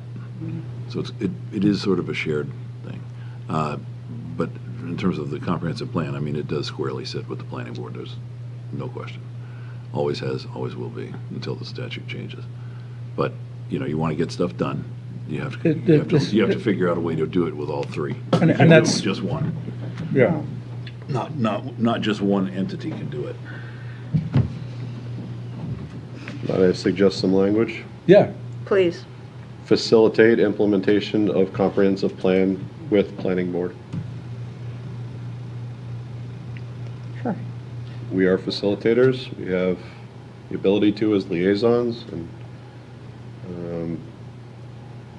I agree with Brian that we're a necessary piece in implementation Yeah, I think it's broader than the planning board, though. with. And other committees with planning board. Yeah, I mean, and all other committees. as necessary. I mean, As they- necessary, yeah. Yeah. That's fine. think It's it's really, even- what I'm well- looking for is accountability and movement. Yeah. And Okay. we haven't had that. No, not through anybody's fault, I'm not pointing fingers, but, you know, the clock keeps ticking and this thing still sits on the shelf. Yeah. And that's Well, not, I think it's again, we all are all on the same page, that this is a town document that we should make every effort to, I just don't want to set us up here by saying we're going to facilitate the implementation of, I mean, there's only so much we can do, the purse strings being one of the biggest Yeah. things. So I mean, we can make efforts towards it, but I think that that is an unachievable goal for a year, but. Assist. No, this is ongoing, right? So, Right. so maybe we can divide it into enduring goals and yearly goals, right? sure. So this to me is an enduring goal, all right? It's a good way to put it. Yeah, enduring goal that we meet, whether it's quarterly or every 6 months or whenever. We get the planning board in here, and then Matthew's behind, and then we have a conversation, we have an update, and then the planning board says, well, you know, I need to have my help. Then we say, yeah, let's meet funding. But I think it'd be good to get the planning board and the select board jointly and on a regular basis check it, and we drive, because it's our agenda, right? So we set the agenda and we invite the planning board to come along, right? Because Sure. if we do it on a regular basis, it's our agenda, we're accountable for that agenda, right, and putting it together. So maybe that's the way we can move it forward and drive it, right? Yeah, and it's intentional that we didn't say, finish implementation. No? No. Within the, you know, that's, No. you know, that's a bridge too far. Yeah. But I think having it as a stated goal, Yeah. not necessarily to complete, but, and then we can implement it in whatever way we deem fit. Yep. And I would strongly recommend, at least at first, quarterly joint meetings, so we can make Quarterly, them. I think so. You know, Okay. every 6 months after that, if we feel comfortable. But I do think once we get the cadence moving. Yep, there we go. Then we keep the focus on it and get folks rowing in the same direction, so that we'll have some real movement on this important document. And we're going to be updating it soon, and I'd hate to see us update a document that's never been implemented. Yeah, okey-doke. So that's where All I'm right, coming so from. some language. I wrote down facilitate implementation of the comprehensive plan with the planning board. And Yeah, other committees. we as necessary. softened it a little bit to make it maybe not seem quite as onerous. And other boards and committees. Other boards and committees Yeah. and department heads. That's, Or work towards, or, maybe not Work towards Aid. facilitation. yeah, we need to soften it a Aid little in? bit. Aid in implementation. Aid in, yeah, we could aid in. Instead of facilitate, aid in. Assist. Yeah. Assist, yes. But I think the important part here is some We're supporting regular it. check-in. Yep, Yeah. okay, let's Oh, do yeah, it, I yep. think we all agree with that. Yeah, with quarterly meetings. Yeah. Yeah. That I think is a win, Yeah. right there. And let's, if you don't mind, can we just divide them into that? I like to make this an enduring goal, right? It's basically, it's in our goals every year. It's going to be part of what we can be looking at. That's a good way to think about it. I agree with that. Yeah. Kind of just, so it doesn't have to maybe be, one, two, or three. It No. can be just a kind of an ongoing goal that Yeah, we enduring. subscribe to. Like, I think at the end of the day, I employee morale, but there's got to be a better way of saying this. I think there's we always want to create a fantastic workplace, right? And so enduring goal is got to be the comprehensive plan, ensuring that progresses. But basically, another enduring goal is making the town of Duxbury a great place to work. How about that? I agree with that. Yep. I don't agree that there's things that we can, although we did talk about perhaps another survey Yeah. coming up, but that can be just an ongoing goal. Enduring goal, Enduring goal. making, helping the select board helping. I think Just a good A good place to work. work. A great place to work. make And Duxbury- Madam Chair, can I make a suggestion? 3 and 4 are going to happen anyways, whether they're a goal of yours or not. I'm just doing them. So you Good, don't no, even- no. You don't even have to have them in the list, they're just going to happen. But we didn't do, it's really important, Rennie, I just want to make sure that this year, right, we did great in the operating budget, Yeah, but we need to do just as great with the capital budget. right, Yep. and I had mentioned that on April 27th as one of my goals. Okay, So that's going to happen. it's going to happen, all right. So you can have it here if you'd like, you're more than welcome, obviously, they're your goals, but it's going to just happen. Is going to be your goal. All right. The capital budget, number 3. Yeah. But the town, I think we all agree that the communication Big time. issue is something that we, Before we move on, sorry, sure. I want clarification just on something. Yeah, yeah. You raised a very good point about great place to work. However, I just want to clarify, there is a thing known as Great Place to Work. It's a certification Oh. that private companies strive for. Oh, right. And it's So it's a it's thing. objective. There are actually surveys Yeah, and okay, yeah, that's metrics. right, and yeah. Is that, because I just Googled it to see if it's available for public sector entities. It looks like it is. Is that something Ooh. that was in mind? I don't think so. No. No, I wasn't thinking of that. So it's lowercase, great place to work. It's great, but yeah, Okay. great place, yeah. Because there is, like, Oh, some right. companies will Yeah, have yeah, no, the that's right, shield yeah, the saying shield, we're a yeah, great great place place. to work. And we would have to certified. hire them, and we have somebody that we worked with that we were, Yeah. All right. We don't Just wanna- point of clarification. Lower- that's all. Lowercase. All right. okay, so back to communication, which is, what is our emails that we got? What is it? What's the platform? what is the platform? We all have the, The platform, I don't know what you mean. Wait, sorry, I don't understand the question. We just got our individual emails from the town. I Yeah, think it's Yep. Outlook. Outlook? Is Oh, Outlook. It's Outlook, MSN? yeah. is that yes, do Outlook? you have yours? Is yours up and running? 'Cause But I couldn't remember what it was, because I never, it's very inconvenient. I put mine in my bookmark, so I can just go to my bookmark and pull it up. Okay, Because, but how about, may I suggest, Cindy, is that you get Mr. Woodford. Oh, they're very good, they're very nice. They're very nice to come over, maybe do a FaceTime with you, or a Microsoft Teams. and They'll walk take you over your through. screen and just do it for They'll do you. it I for have you. set it up. I have. Microsoft I've- T or Microsoft Teams? I didn't hear that. I have set it up. It's okay. It's okay, I but what just is don't it? remember what it is. What do you mean you don't remember? Okay. Like, I think another day. Okay, right. Yeah, we're No, I working on get- I goals. no, get it's where not, you're my going. Mine email's wasn't on in mine. Gmail. Mine's on Gmail. But Oh, the town is on Outlook.com. Outlook.com. What is it? What domain? It's Duxbury-ma.gov, is that what you're talking about? Yeah. Yeah, she's saying that Gmail is easy, and that's a longer. Yeah, but she, like, to get her, to go into her Gmail, she can go to Google and then go to Gmail. She can't remember which site, and if I didn't have mine bookmarked, I wouldn't know what site I'm going on either, We can so. get that after the meeting. Yeah, So we'll we can get find that. that after.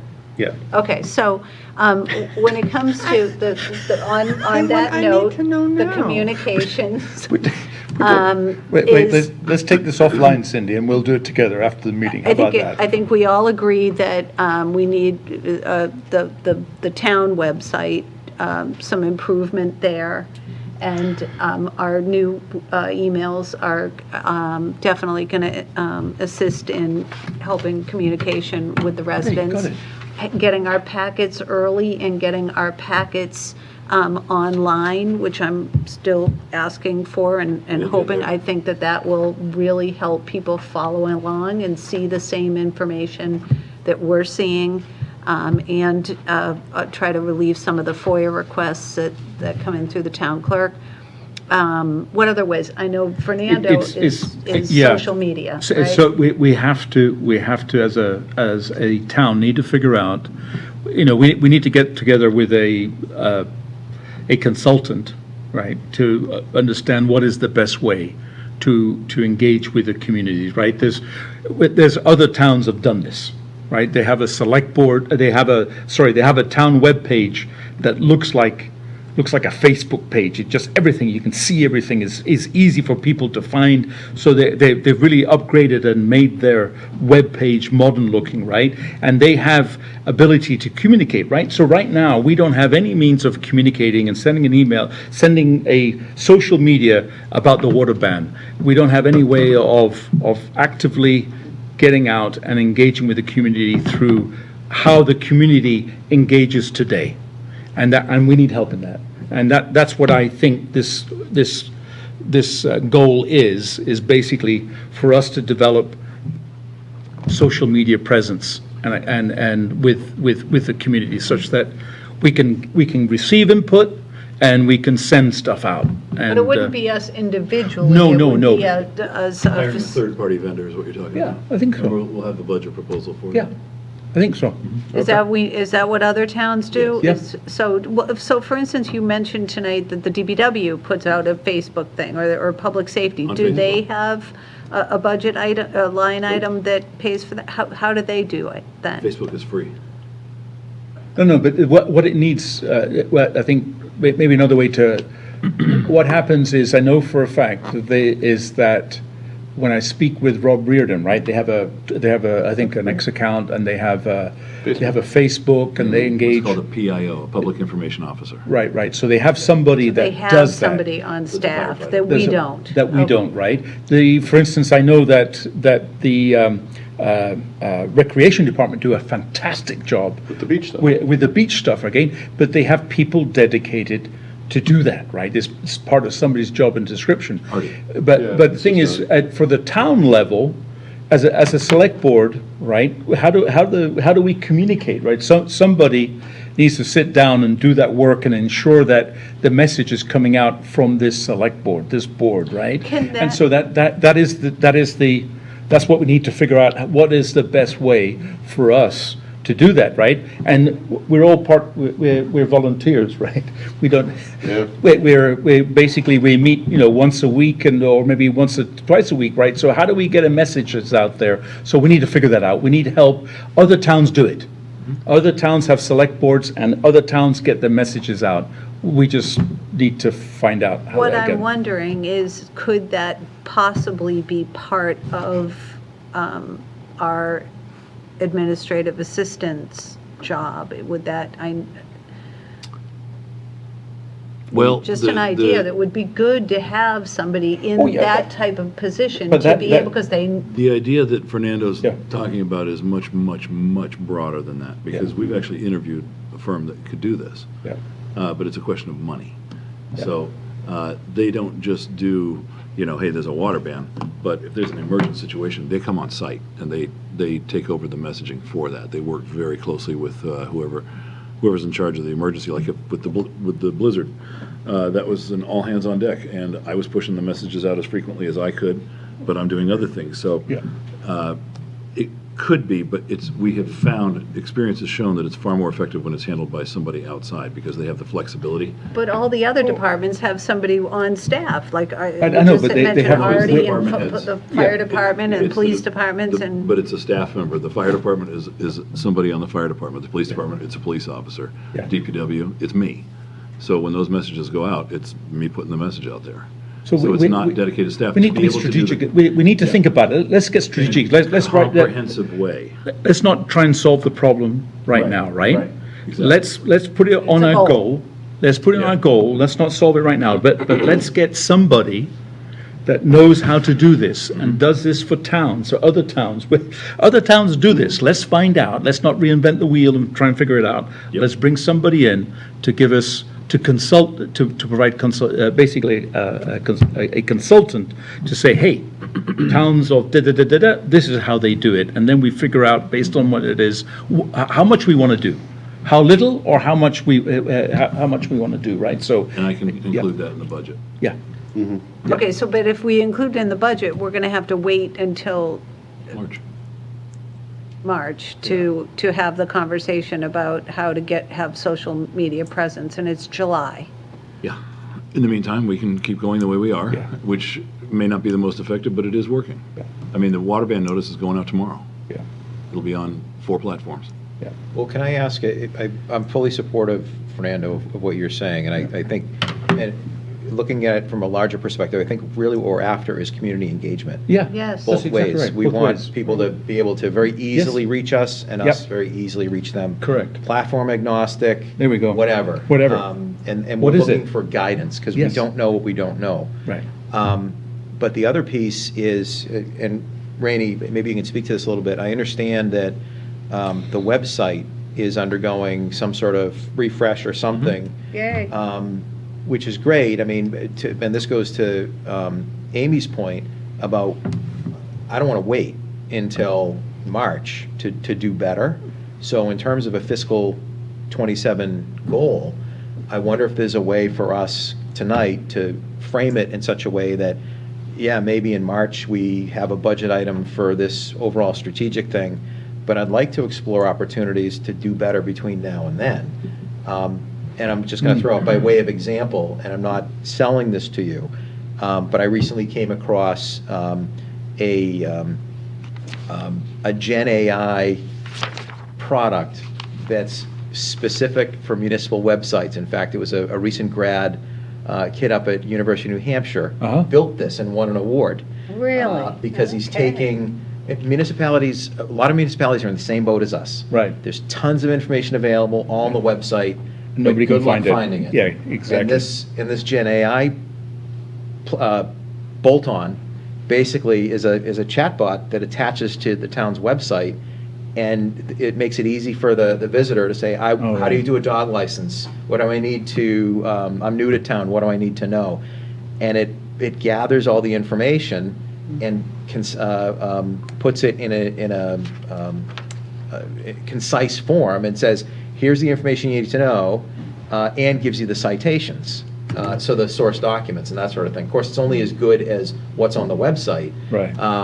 But that's something I was looking into, is sort of like a bridge between what we have now and where we want to be. Because the cost, we'll talk about that. And I've reached out to our IT department to look into it, just in terms of telling me what I need to ask. But I understand, as a result of that early conversation, that there are some improvements coming in the next month or so. I just don't know what those are. Right. I'm sure it's going to be better than what we have, but I want us to maybe think a little more broadly as to, this is the Gen AI time, right? I mean, things are evolving every day, and I'm not saying that that we have to have the shiny new object, but I know we can do better. And just to circle back, Fernando, I like what you have to say. If we have to wait till March for that, so be it. But I want us to really think about what we can do between now and then. Right. As a goal, how do we frame that? And as Mike said in that email discussion we had today, it'll be a few weeks and the new website will be there. Mike Woodford? It might work. But I don't know what that is. Like, is it still going to be hard to find stuff?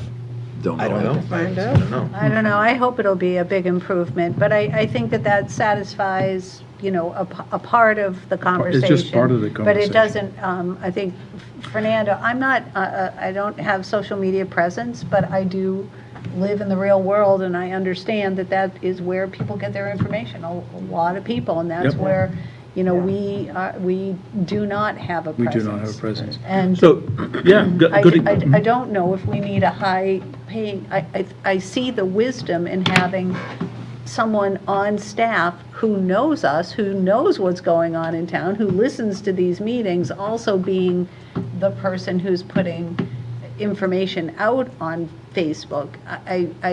I get a little bit squirrely when I hear, we're going to hire a third-party vendor to somehow translate. No. our- That's just, Amy, Okay, let's think strategically. We're here as a select board, and we're digging into the weeds again. Let's just, okay. okay, let's basically figure out what a consultant will do to think strategically and come back.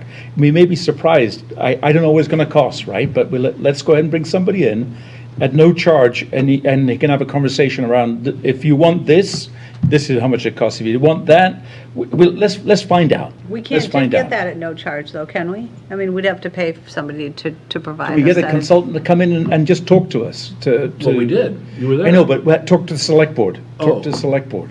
Yeah. Why don't we do that? Yeah, and then, so basically, then we can help have a better conversation around That way the we goal. wouldn't have to wait till I March, can so ask. that would be I fine. can have Why not have- I can have the outfit, There we go. Guilfoyle, come in here, the Yep. presentation. And make a presentation to the select board. Okay. And then we can That's get fine. a better idea of what's out there, and then that will help. Yeah, So we 'cause can have a more, all of us can have a more informed conversation, It's okay? and then it becomes a bidding process if it's over a certain dollar. Okay, that's fine. I didn't know that was Yeah. what you, didn't Yeah. know that No, there no, was no, a frame that presentation. in the Right. context of a goal. Yeah, there we go. Nice. All Less is 73 more. paragraphs. Well, that's good, that'd be the goal. Yeah, how about that? So what do we want to First step. commit ourselves to? Commit ourselves basically to We just like work on communication channels to facilitate resident engagement. yeah, there we go, continue with that. Wide, broad, Yep, gives us broad. lots of options. Where are you? Yep. It's Good. number 2, so Number it's two, just- town, work on town communication channels to Facilitate resident resident engagement. Yep, good, I like that 2 one. and 10 are related, it's the same thing. 2 and 10? Yes. Okay, Where's 10? So Well, the next oh, page. Isn't that basically one of Renee's goals then, for number 10? We're already done A. okay, can we work from the top down? I think we need to, the first one was a comprehensive plan, we talked about that. Yep, Communication, number 2. we talked about that. Capital improvement plan, that was ongoing. You had a different word for Yeah, it. It's in the town manager. It's The town 3 and manager's 4 goals. is now within the town manager's goals, Yeah. okay? Okay. so And then Employee employee morale morale is an is an enduring goal. Enduring, that's Enduring the word. goal, and it's basically making the town of Duxbury a great place to work, and then we can figure out what exactly that means. How about that? Okay, so number 6 is the bridge project, which is Yeah. Yeah. definitely a goal. Yes. We are For in the thick of 2026. it, and Yep. You have to ask yourself, is it, I mean, you're doing it. You're I like, know. I know. Do you And need it it is as a goal I mean, it's to keep happening. going. Okay, Yes. that's fine. Yes. Yeah. If you want it as a goal, I'm not telling you It'd be good to have a goal not that we to. can check off. It would It's feel a- there you go. good, can you imagine? I do that when I do my Wow. goals I at do the home. I same list thing. it home. Just Not checking check it off off, and just so goals we when can it's see done. it. Even if even if I already did it, I write it down on the I And then cross it off. I get you, that's fine. Feels good. Leave it right there, yes. I think this is about, no, we are going to make, I'm glad. the select A board is long way going to go to, on that. the select board is going to make a decision this year with regards to This the summer. bridge. Well, there's a lot of work to go, Yeah. a lot of work to be done Yep. and decisions to be made. So Yep. that is a goal to get Yeah. through that. Yep. Can I just ask, so we have a big meeting on the 15th. Yeah, As far as the bridge is concerned, what do we as a board expect to do from that point forward, was once we thinking- make a decision? Oh, I by was May, thinking that can Ed help Mayo you was with going to that. come back. Yeah, so Let's have one how about comment. this? Fernando. Okay, You let go me and then do I'll this, go. right? I So didn't hear basically, what Cindy we said. on the 15th, we'll have the Wood, Get you in there. Dr. Tingley. Right. And I have not seen yet, but I presume Dr. Tingley will send a report to our consultants to do the peer review. And they funny you should ask. and the consultants will give us feedback, right? They're like a peer review, like a planning board Yes, peer but I review. think, I thought Yeah. we were all getting the presentation on the 15th. 15th, right, The and then- 15th. So yep. we're all going to get the presentation at the same time. Then the Correct. peer review will have some time to give feedback. Correct. We may need a second meeting We- based I on don't- I don't that. know. We And may. then basically Ed Mayo has got a whole bunch of questions that he's thrown through the DOT, and the DOT is going to work on that, and then DOT will come back sometime and basically have all those questions answered Yep. and make a presentation. Then basically, I think the DOT is going to say, this is it, boys Right. and girls, this is what the bridge is going to look like if you choose DOT, Yeah. all right? Well, one of the big things, and I did mention this to Ed Mayo, Yeah. for me, when it comes to making a decision, will be to have an environmental impact study on what from DOT. Yeah, yeah. Before I can make a decision. So I'm hoping Wait, that wait. message is getting translated to them. Hold on a sec. They have to do an environmental impact assessment of the bridge construction, and that may take, I don't know how long don't think they I think do that's that. part, it's part of the Part of the permitting permitting process. process. That's what I'm Yes. sorry, I'm trying to find the right Doesn't happen words. in advance. It doesn't happen in advance, but it's part of the permitting But process. if you don't know what the impacts to the environment are going to be, how can you make a decision to take Because they that? could be different based on the number of But the environmental impact assessment will basically put in place mitigations to ensure that there isn't an impact in the environment. All right, this isn't on our agenda, so we shouldn't Yeah. be talking about Yeah. it, but that is, I'm going to Okay. need we're going to have to talk about that. Okay, So the all the right. point is, I guess, is enough left for us to wrestle with. It's a Yes. goal. To be a Yeah, sure board is. goal. Okay, Yes. all right, all There's plenty No of wrestle. doubt. Well, there'll be a lot of wrestling going on. right. Okay. Board of Health Coordination, we talked a little about this. PFAS continues to be a goal that we're working towards. And included here also with the Board of Health is there are concerns about noise ordinances in town, leaf blowers specifically.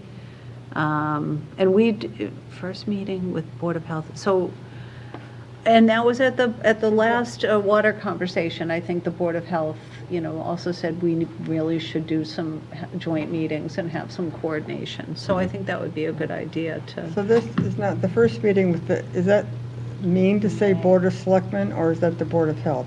Because we are not the Board of Selectmen.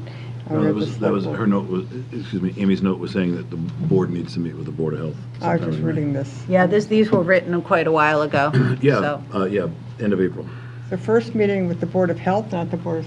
Correct. This is BOS. First meeting with that DOS, with the So it would be Board of both Selectmen about in May. those Oh, two, not the in Board May. of And we already did actually SB. meet with them, That's because already that was happened. coming up. Remember, we did, the I Board know, of no, I'm Health just was saying, but here. I was confused because we are the Select Board, not the Board of Selectmen. No, I know, that's And- an old acronym that's carried over, I've used that for 30 years. Okay, all right, so it Just was not supposed to just be... slap him.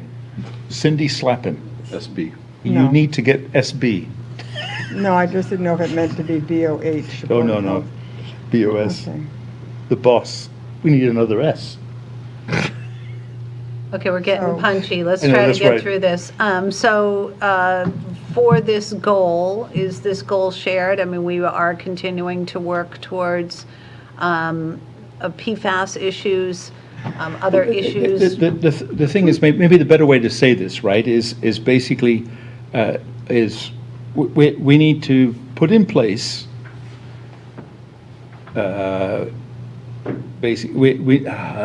right now, we're progressing the implementation of PFAS remediation, right? Yeah? Are we? Yeah. We're putting funding in there. We're spending money already, right? We've got they're progressing a study. So this, to me, is but to continue our implementation of PFAS mitigation, our PFAS mitigation plan. Mitigation. Yeah. Right. Sorry, I was Yeah. caught on the word remediation. Mitigation. Mitigation. I Is, like, yeah, but also at the same time, though, is there are ongoing issues that the Board of Health, right, with leaf blowers, there's people, remember that meeting everybody was going on about, talking about holes and stuff and cancer and all sorts of things, so. holes? Yeah, Who's the liaison? there was had a big well or a big hole in the ground or Graded. something like Oh. that, I think it's Yeah. just I mean, hole if some of these are issues that we do have to yeah. do something on, isn't that something that a liaison can simply ask to put on an agenda item? A leaf blower or if there is something we're asking for? Right, okay. Who's the Board of Health? I mean, there's all liaison? kinds of things that come up. I think the leaf blower should stay here. What- As a separate goal, though? As a No, goal? They're no. not related. Can we Well, just I- ask Randy to put it on an agenda if it's something we're concerned about? It doesn't Actually, that need. goes to the Board of Health because it's noise regs.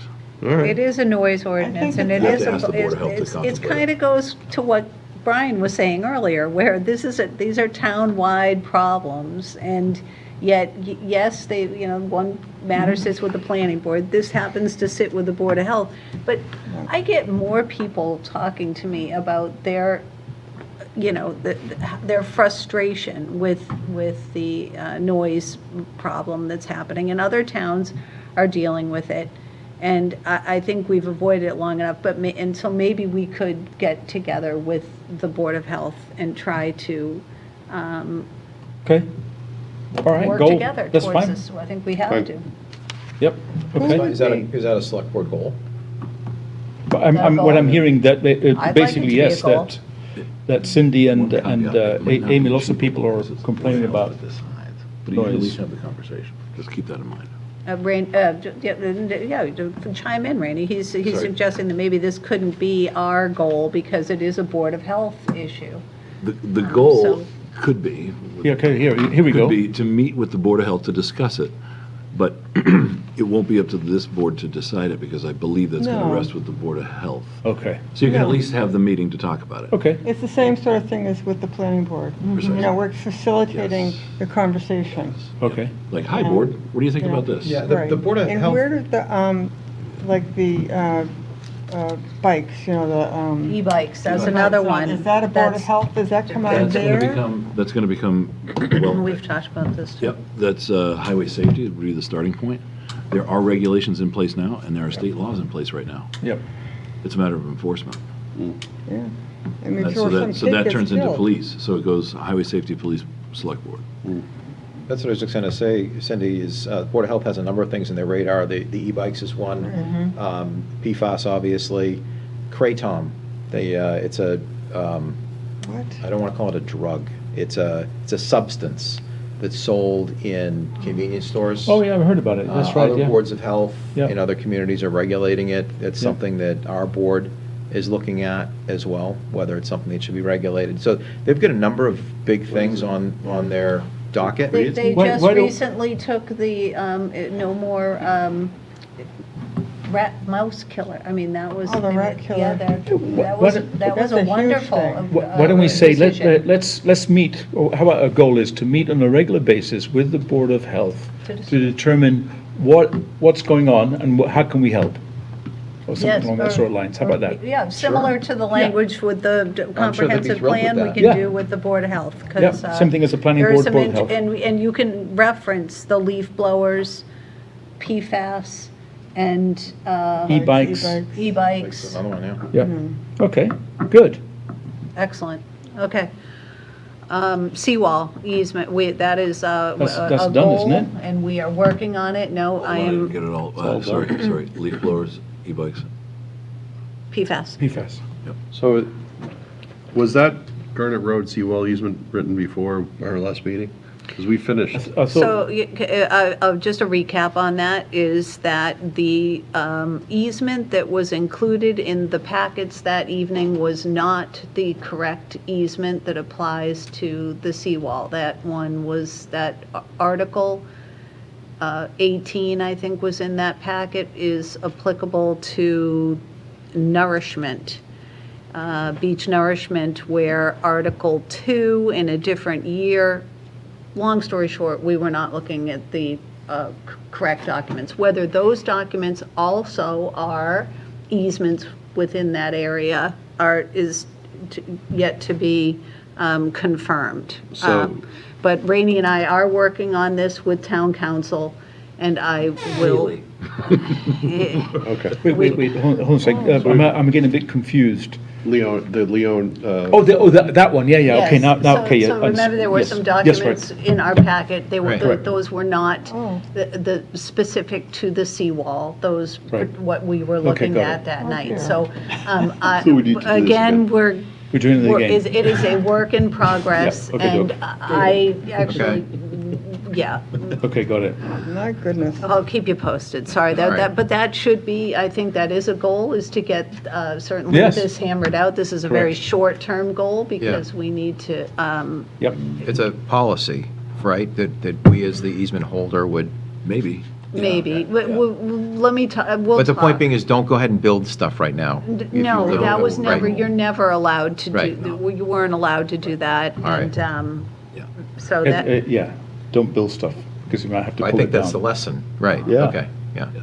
You All right. couldn't, you were never supposed to, whether you were in an easement or not, you are not supposed to be building anything without a building permit and without Conservation Commission and without special permits if you're pre-existing non-conforming and all the things that Okay. have been Been, somehow somehow forgotten. missed. Yeah. Okay. Good. So that is a goal, and Yeah. so we can word that, Rainey, as needed. Yep. The next one, number 9, is the McNeil dump. What is happening with Yeah. this? A use for this property, once capped, is still to be determined and needs public input. If there are space issues at the transfer station, isn't this a good time to plan for improved access? That was just one of there was other considerations about utilization of that property. Should this be a goal to get? Yes. I think, yes. Can we call it a project or something? Is this the? Status update. What? Or maybe an enduring goal. No. May I make a No. suggestion? Yeah, go ahead. Please. Short-term No. goal. Madam Chair, this would seem to fit well in our list of items to review with the Board of Health. Okay, yep, We can include that. Nice, I like that. yep. We'll combine Consolidation. those, perfect. Yeah, he is good. Sometimes, But the sometimes. use of the property isn't really a Board of No, Health. I think no. that certainly, It's broader. discussing it with it, Select but- board. but we really need public input as to what Yep. the town envisions. as- Next steps for the McNeil dump. I like that, Yeah, because we had a big presentation on it, all Yeah. these ideas. Next steps for the I don't know what McNeil happened. dump. yeah, we had soil, Yeah, different yeah. qualities of soil that Right. we could pick Did we from, ever the even costs of decide what we were things. going to cap it with? No, Not No, yet. we didn't. that's why we need next steps. Right. With what and how big? Yeah. Ay, ay, ay. It's 9:15. I didn't sleep I know, last we're night, getting so I'm tired. getting Number tired. 10 is information flow and transparency. We've already did we've that. touched That's gonna be a on town this, so manager that goal. We've done that one. We already So We've done it. I want to say something here. I found my Yes. email. I'm very happy. I've got Really? some. I should read them. what is You found them, nice. Is it Outlook, or how did you get Yes, there? I don't know, but now I've bookmarked it. Don't lose it. So glad for you, Cindy. Okay. Outlook. Now, what I Outlook. want to say is that the emails that I got Yeah. have to do with the bridge. And Yeah. I would like, because I'm struggling, people are talking to me all the time, what's going on with the bridge, what's going on with the bridge, what do you think? And I'm saying, I'm trying to maintain an open mind. And, that there's a meeting coming up, you should go, blah, blah, blah, go to all the meetings. But I would really appreciate it if I don't understand, is there a small contingent of people that are, pro-wooden, or is it a small contingent of people that are pro-DOT? I don't have a concept of the numbers of people. No idea. That's what we've been And- talking about. We need to get Right, that. and so, and this email is a good way to do that, is what I'm saying. I'd like to get an idea of how, not just the vocal minorities, but how the overall town is feeling. Right. Oh, I think that will And come the- after these, this is what I'm hoping, is that once we have a presentation on the 15th, whatever that information is, then people are going to be more able, that more information will be available, more able to share what their views are. So that's my hope. And yes, that one's going to be very important, but then also the hopeful final meeting with Mass DOT as well. Correct. And being able to take those two, but to let us know how they're, Yeah. If I Yeah, can make but I an don't know. observation, the mailer that the Bridge Which Group one? I've sent got two out of them. over this past weekend included on the back all of our .gov email addresses. So I could have looked there. I would expect that folks who read that and want to share an opinion will We'll do so. reach out by email. I've received some. I have to. I have, yeah. And I've frankly been actively asking people I do too. on whatever the issue is. By the way, what do you think of the bridge? What's your Right. opinion? Right. And there are still a lot of people who Yeah. have either misconceptions, they think it's a highway bridge Yeah. with no wood. There's lots of different Right. Yeah, lots of- perspectives depending on your level of That's right, and I think that some involvement. people's perspective is that the bridge, the repair is going to be paid for by DOT as well. Right. Right. So that's another Yes, thing. I too. just want to get an idea of the numbers, Yeah. you know. Yes. That's all. That'd be good to find out. Ryan, how many people do you think were at that meeting in March or whatever it was?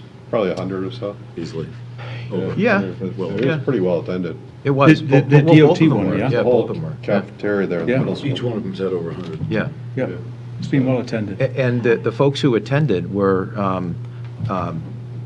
very willing to share their opinions. And one of the things I liked about the way DOT did it Yeah. is the solicitation of input with those boards and the sheets and the, They did a very Fantastic, good fantastic public, job. It was very, very well done. outreach effort. And the folks I spoke with at both of those meetings and after remarked at how easy it was for them to opine.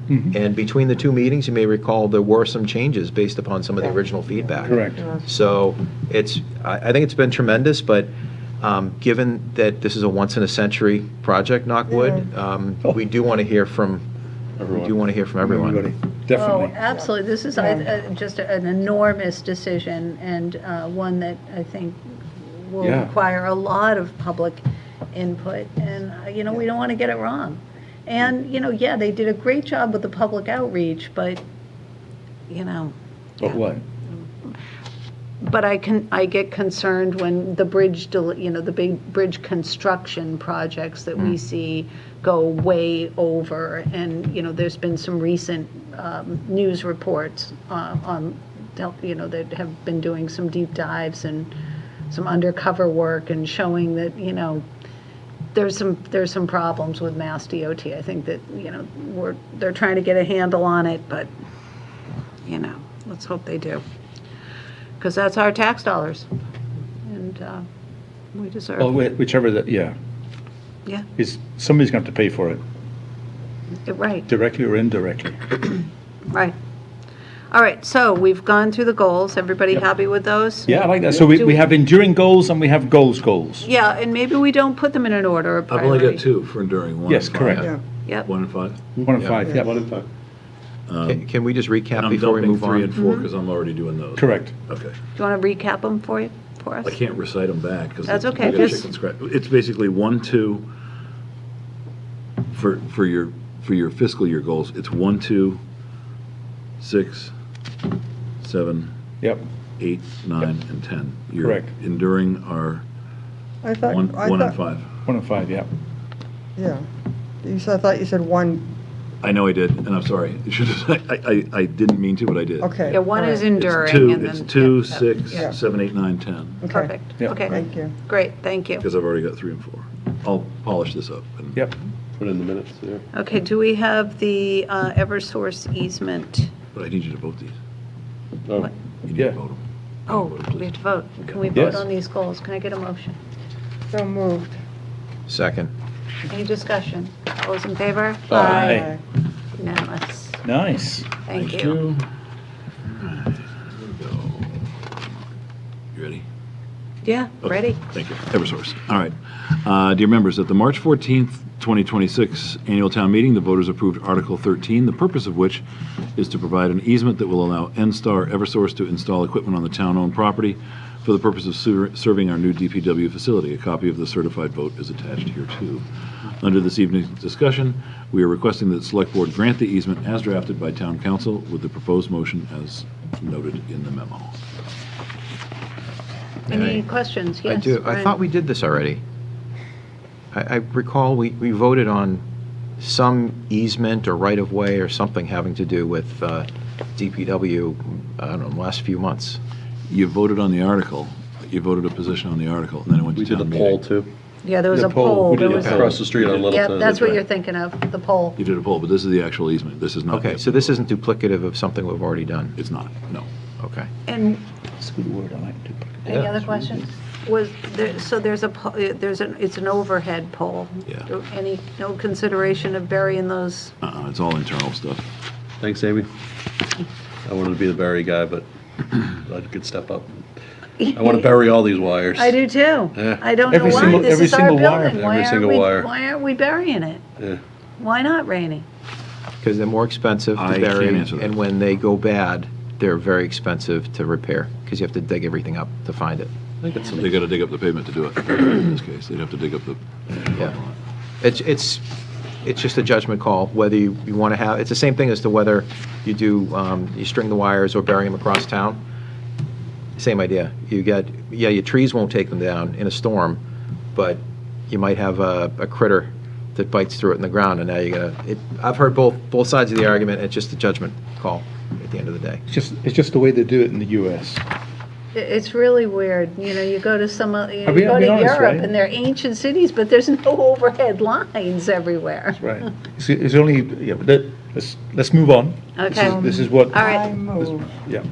right, we're ready for a motion. I move that Yes. this board grant to NSTAR Electric Company, doing business as Eversource Energy, the right and easements for overhead lines for distribution of electricity and lines for control, relay, and communication purposes over, across, upon, and under certain portions of the parcel of land owned by the town of Duxbury located 878 Tremont Street in Duxbury, Massachusetts, as described in the document and related attachments entitled Easement for Electric Service, 878 Tremont Street, Duxbury, Transformer 10192/020 and UG 10192 WO 12593321.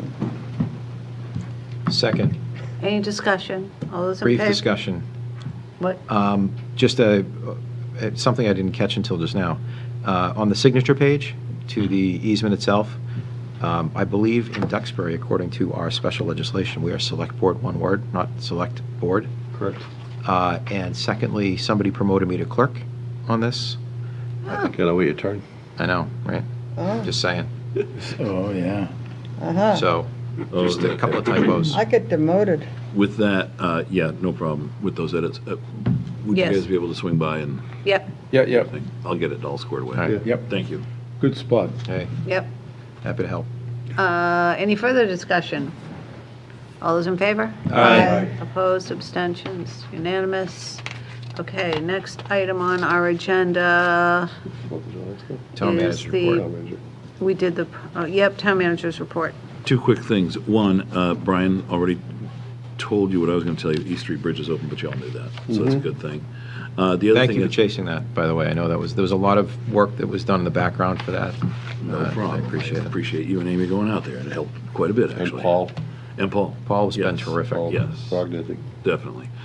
With regard to the chain of events for the bridge, yes, there will be a meeting on the 15th at the presentation hall, 6:30.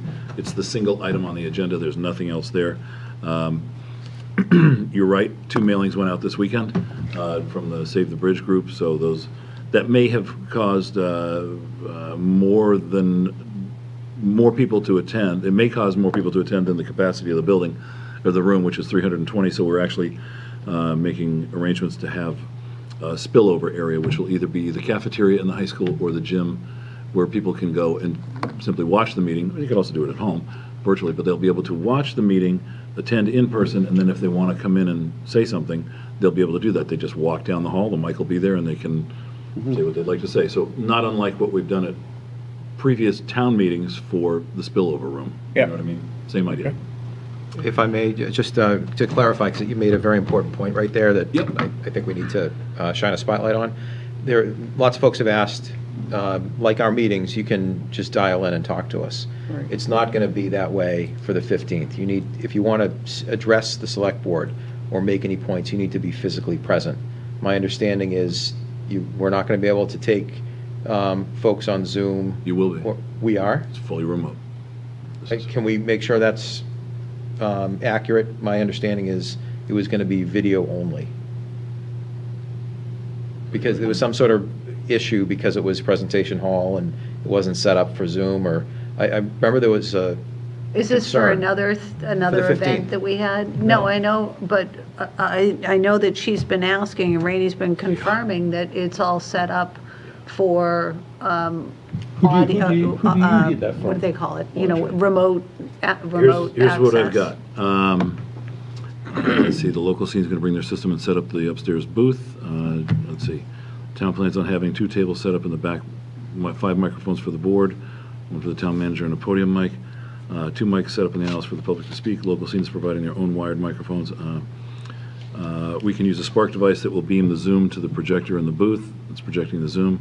We'll set up an audio input on that booth for the Zoom sound. Amp is in the booth. Hold on. HDMI setting. Lauren Heshe, presenter Dr. Tingley, would either join Zoom on his laptop or share the screen. I believe that they will be able to. Okay, my understanding is it wasn't going to be a Zoom component for some technical reason that I don't understand. Well, we'll confirm We that. need to And- confirm Yeah, and, because folks, I think that will help with participation. If folks are able to do it remotely, as opposed to try to rush to presentation hall, they can do it from their office or wherever they happen to be. I think that will be a big improvement if we're able to stream it Yeah. live for folks to participate remotely. I'm not ignoring you. I'm just looking. Yes, something up. I do think it adds a challenge. A lot of people on the screen who will want to talk, and a lot of, I think there'll be a lot of questions.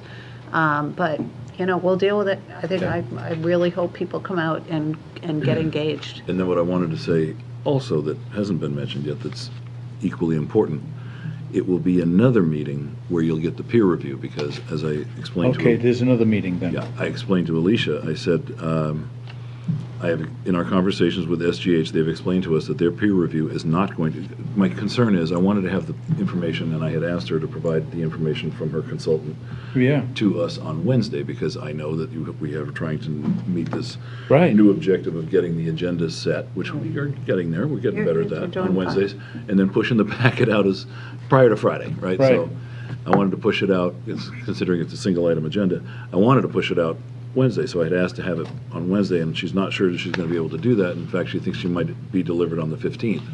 And I said, well, What? that's different than what you said, because I know the board appreciates having the information at least by Friday, because you can have the weekend to look it over. And I said it presents another problem in that SGH is going to need some time to look at Yeah. the stuff for their peer review. So they will not provide you, if we don't, either way, whether we get the information on Wednesday or if you get it on any time between then and Monday, SGH's peer review is not going to be done by the time of the 15th. So that will require another meeting at which SGH will come in Yeah. after they've had time, which I'm guessing will be, as in my conversations with Charles Barnes, will be between 5 to 7 to 10 days, and that's Yep. reasonable. Yep. So that makes it land on or about July 6th, which is your first meeting after the 15th. So Okay. I just want everybody to kind of temper their expectations so that we know, okay, we've got Dr. Tingley and his group Yep. on the 15th, and then we will have SGH come in and take a look at it and say, here's what we've seen, here's what we Okay. think. Good. Then after that, Yeah. go ahead. No, I was just going to say, that is, I went to some of these meetings too when we talked about it. I guess in my mind, I had envisioned that is the process anyways, because I thought we were all kind of hearing this report at the same time on the 15th, which it sounds like, in fact, will be. And that is Starting to look the that way way. I thought it was going to happen. I had asked to have it earlier because when we send the packets out like we did for No, I understand, the but. CZM stuff today, we like to see it and absorb it. Plus it gives, Well, but it doesn't sound like that's going to happen. So we'll all hear it at the same time, and Possibly. we'll have chance to ask some questions that night, and then we have another bite at the apple, it sounds like, Well, let me because keep going of the then. So peer then- review. Well, I wondered, during the peer review, Yep. will Tingley at all be there for that? Don't know. doubt it. It's an open Well, meeting. maybe he could, I don't know if he He's could be there more than physically, but he welcome. might be able to be Because if you there have questions, I mean, that's, remotely, maybe? I don't know. Yeah, I We don't can know what his figure it out. availability is, but yeah, of course, yeah. If he wants to come, we'll send him an agenda, or his representatives, or whatever. He can Whatever, yeah. attend remotely, however he'd like to be here. So then that will occur. Then after that, let's see, we already did Ed Mayo's. In the meantime, there's going to be a discussion between DOT and the Powder Point Bridge Advisory Committee, where Ed is putting together the question, I think what we could call, and correct me if I'm wrong, Fernando, sort of the final list of questions Yes. from the Powder Point Bridge Advisory Committee, to which DOT will respond formally Correct. in writing. So Yep. then you'll have that. And then once that happens, then DOT will come back sometime between July 6th and, in the July or August, and do their fourth and what would be final Final. public input, saying, okay, public, we've met you 3 times, this will now be the 4th time. We've had, a couple hundred people come in and take a look at all this stuff. This is where we are. And there, from DOT's perspective, it's my understanding that there'll be the two options, option 1 and option 2, and then add to that the possible Tingley proposal. And then, once all of that has been said and done, then the board is then in a position to render a decision Yep. between option 1, 2, or Tingley. Tingley. So that's kind of how it all plays out over the next 3 Question, just to back up for a second. The component about the advisory committee Yeah, meeting with DOT, they're advisory to us, correct. right? So at what point do we get to meet with the advisory committee before they go back to DOT? I don't know, do you know? Oh, I think That was they're July meeting 6th. with them as a result of the last meeting with you. remember advisory Ed came up with a long Yes, list, yes. right? Yeah. And a lot of those things have already been discussed. The thing is that there's been several meetings with the Powder Point Bridge Advisory Committee and DOT, all right? Okay. And Ed has not been present in those meetings. There's been other 2 members of the Powder Point Bridge Right. Advisory Committee, okay? And so, I think quite a few of the questions, initial questions, in a way, I think they've been kind of answered, but Ed brought them all out, and they're quite right. And there's basically there's questions about the bridge itself, and then there's a whole series of other questions around the project and the timeline and environmental impact assessment, all that. So all that's going to be cleared up, and actually Ed, I think, wrote about 3 pages of questions, right? And they've been submitted to DOT. So DOT on Monday, I believe, Yeah. are going to get together with Ed and basically provide an answer to every single question in writing. And then basically at that point, then Ed can come back and just basically tell us. Right, so that should be added. Or it could occur during the meeting that we have with DOT. Or could- Yeah, so, We'll get a copy of the Michael, response can I either just- way. can I just Yeah, make a I'm point with you, here? Brian, on this. So I just want to make sure that, Yep, that ultimately it's our judgment correct. that's Oh, yeah. being, well, the reason I raise this Yeah, yeah. is when we had the advisory board come in, Yep, I think that was the first time I heard them say they've settled upon an option, A or B. Remember, there's A and B, Yes, and they said they're settling on option A, 8-foot sidewalks, Yeah, yeah. no bump outs, like, right. I wasn't involved in any of that, right. right? So, I mean, those are some pretty big decisions. I'm fine with them. Yep, That's frankly where I was going, but I want to make sure that before DOT is being led in a direction to say this is the town's position, that in fact all 5 of us are in agreement that that is in fact the town's position. okay, let me That's fine. dovetail on that. okay. Before those final questions go to DOT, where they give their final responses, because you said there's that step, right? Yes, right? Fernando, Could have I got we that right? find out what, I would like to know what those final questions are. I thought he sent them out to everybody. Did he not? At the, Okay, maybe. Before the last meeting we had with them, or thought these maybe- after that? We'll find out. Right, remember he made a Maybe send it to presentation us. and he had all those, it's in your packet, I know, right? but we gave them some feedback, and there was a little bit of, So what The, he's the, looking the, for- I think the questions were the result of the conversation with the board. Correct. Right? I think so, yeah. Yeah, so we Okay, didn't so, get those, because so they why would have to go don't, through why not at the after. next, on the, why even don't we if it's send it the out? July Yeah, 6th yeah. meeting or something, when we have the consultants Yeah, in here. Yeah, why don't we could do, add Ed to let's add it to the agenda. And just yeah. make sure he doesn't need anything else from us. Yeah, got it, good Kind idea. of a two-way street. Yeah, good idea, nice. Yeah, that. When SGH By comes that in. time, the DOT and and the Powder Point Bridge may have met, right? Yes, correct. Anything else in your town manager? No, that was report? it. I just kind of wanted to give you sort of the landscape of where the decision making That's really helpful gonna because fall. That was good. Excellent. Yeah. All right, so lots coming up for next week, too. So, okay, we did the event permit, except we No. need to do the 4th of July. No, we need No, to we do need to do the Legion touch a first. truck. Legion. Touch a truck. Oh, before we start on the Legion one, can I just, I'd like to recognize Ashley and the town manager. This particular application, I know, sort of came in kind of bare at the beginning. We have a new commander who wants to do all the right things but needed a little assistance, and Rainey, but particularly Ashley. Oh, it's all her. Was very helpful in I shouldn't say leading, but being cooperative Facilitating. in assisting Yes. the commander in getting all his ducks in a row that brings this application here tonight, Okay. and did so on an expedited basis, which was very helpful. It's going to be a great community event. So thank you, Ashley. Thank you, Ashley. Great. Does anybody have any questions before I make a motion? Nope. Nope, this is for the touch-a-truck. Come touch the truck. I move that Mr. Stockbridge, as a representative of the American Legion Post 223, be granted permission to utilize the grass field off the parking lot at 5 West Street, Duxbury, for their Touch-a-Truck event, as described in the application, on Saturday, June 27th, 2026, from 12 to 4, contingent upon the conditions of the permit. Second. Any discussion? All those in favor? Aye. Put it on your calendar, everybody come. Yep. Yeah, it'd be fun. My grandson loves the touch-a-truck. All right. Those are cool. Carson loves it. 4th of July?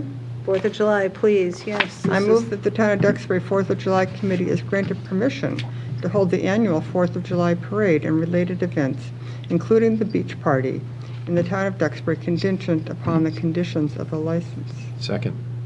Any discussion? I didn't catch when the beach party was. Is it It's around Labor Day. around Labor Yeah, Day? it's the Saturday of the 3-day weekend, right? Yes. Yeah, Yeah, whatever that date yeah, is. exactly. Thank you. I have a motion and a second. Any discussion? All those in favor? Aye. I will abstain. Thank you. You going to give us segues this year instead of walking? No. Nope. It's good for It's us, good for walk, it's good to walk. so for good weather. I don't Yes. know, my knees aren't quite up for it yet. Okay, we did all of our one-day liquor license. We have one set of minutes, and I know that Brian made some changes already. Have we all had a chance to read them? Yep. Could I ask for one, could you insert the word, so could the motion include an amendment to insert the word impact after environmental in the, when it references the environmental, it just says an environmental study, but I'm looking for the environmental impact study. That was my only change. Okay. Anybody else before I make a motion? I move that the Select Board approve the draft minutes as amended from the open session meeting of Monday, May 18th, 2026. Second. Any discussion? All those in favor? Aye. Opposed, abstentions. Announcements. Coming. I don't know. Where are they? I just put 2 in there, because I didn't know if you want to talk about, there's an affordable housing opportunity, and then there was something about mosquito spraying, which I don't know if some people like to talk about that, but Did you get those? That's what we got. Well, but I don't know. Want me to run through them for you? Yeah, because I don't know what they are. The first is, SEB Housing is currently working with the Windsor at Millbrook Village Condominiums, Mass Housing in the town of Duxbury to provide the affordable homeownership opportunity. There's a flyer available for this affordable housing opportunity, and the lottery is being marketed through multiple affirmative and local newspapers, in addition to mailings done to local churches and social organizations. We hope you'll be able to make this information available by way of any avenues of distribution that you see fit. If you have any more information or have questions or would like to receive an informational packet, you can call the following number, 617-782-2300, extension 209, or you can go to the website, which is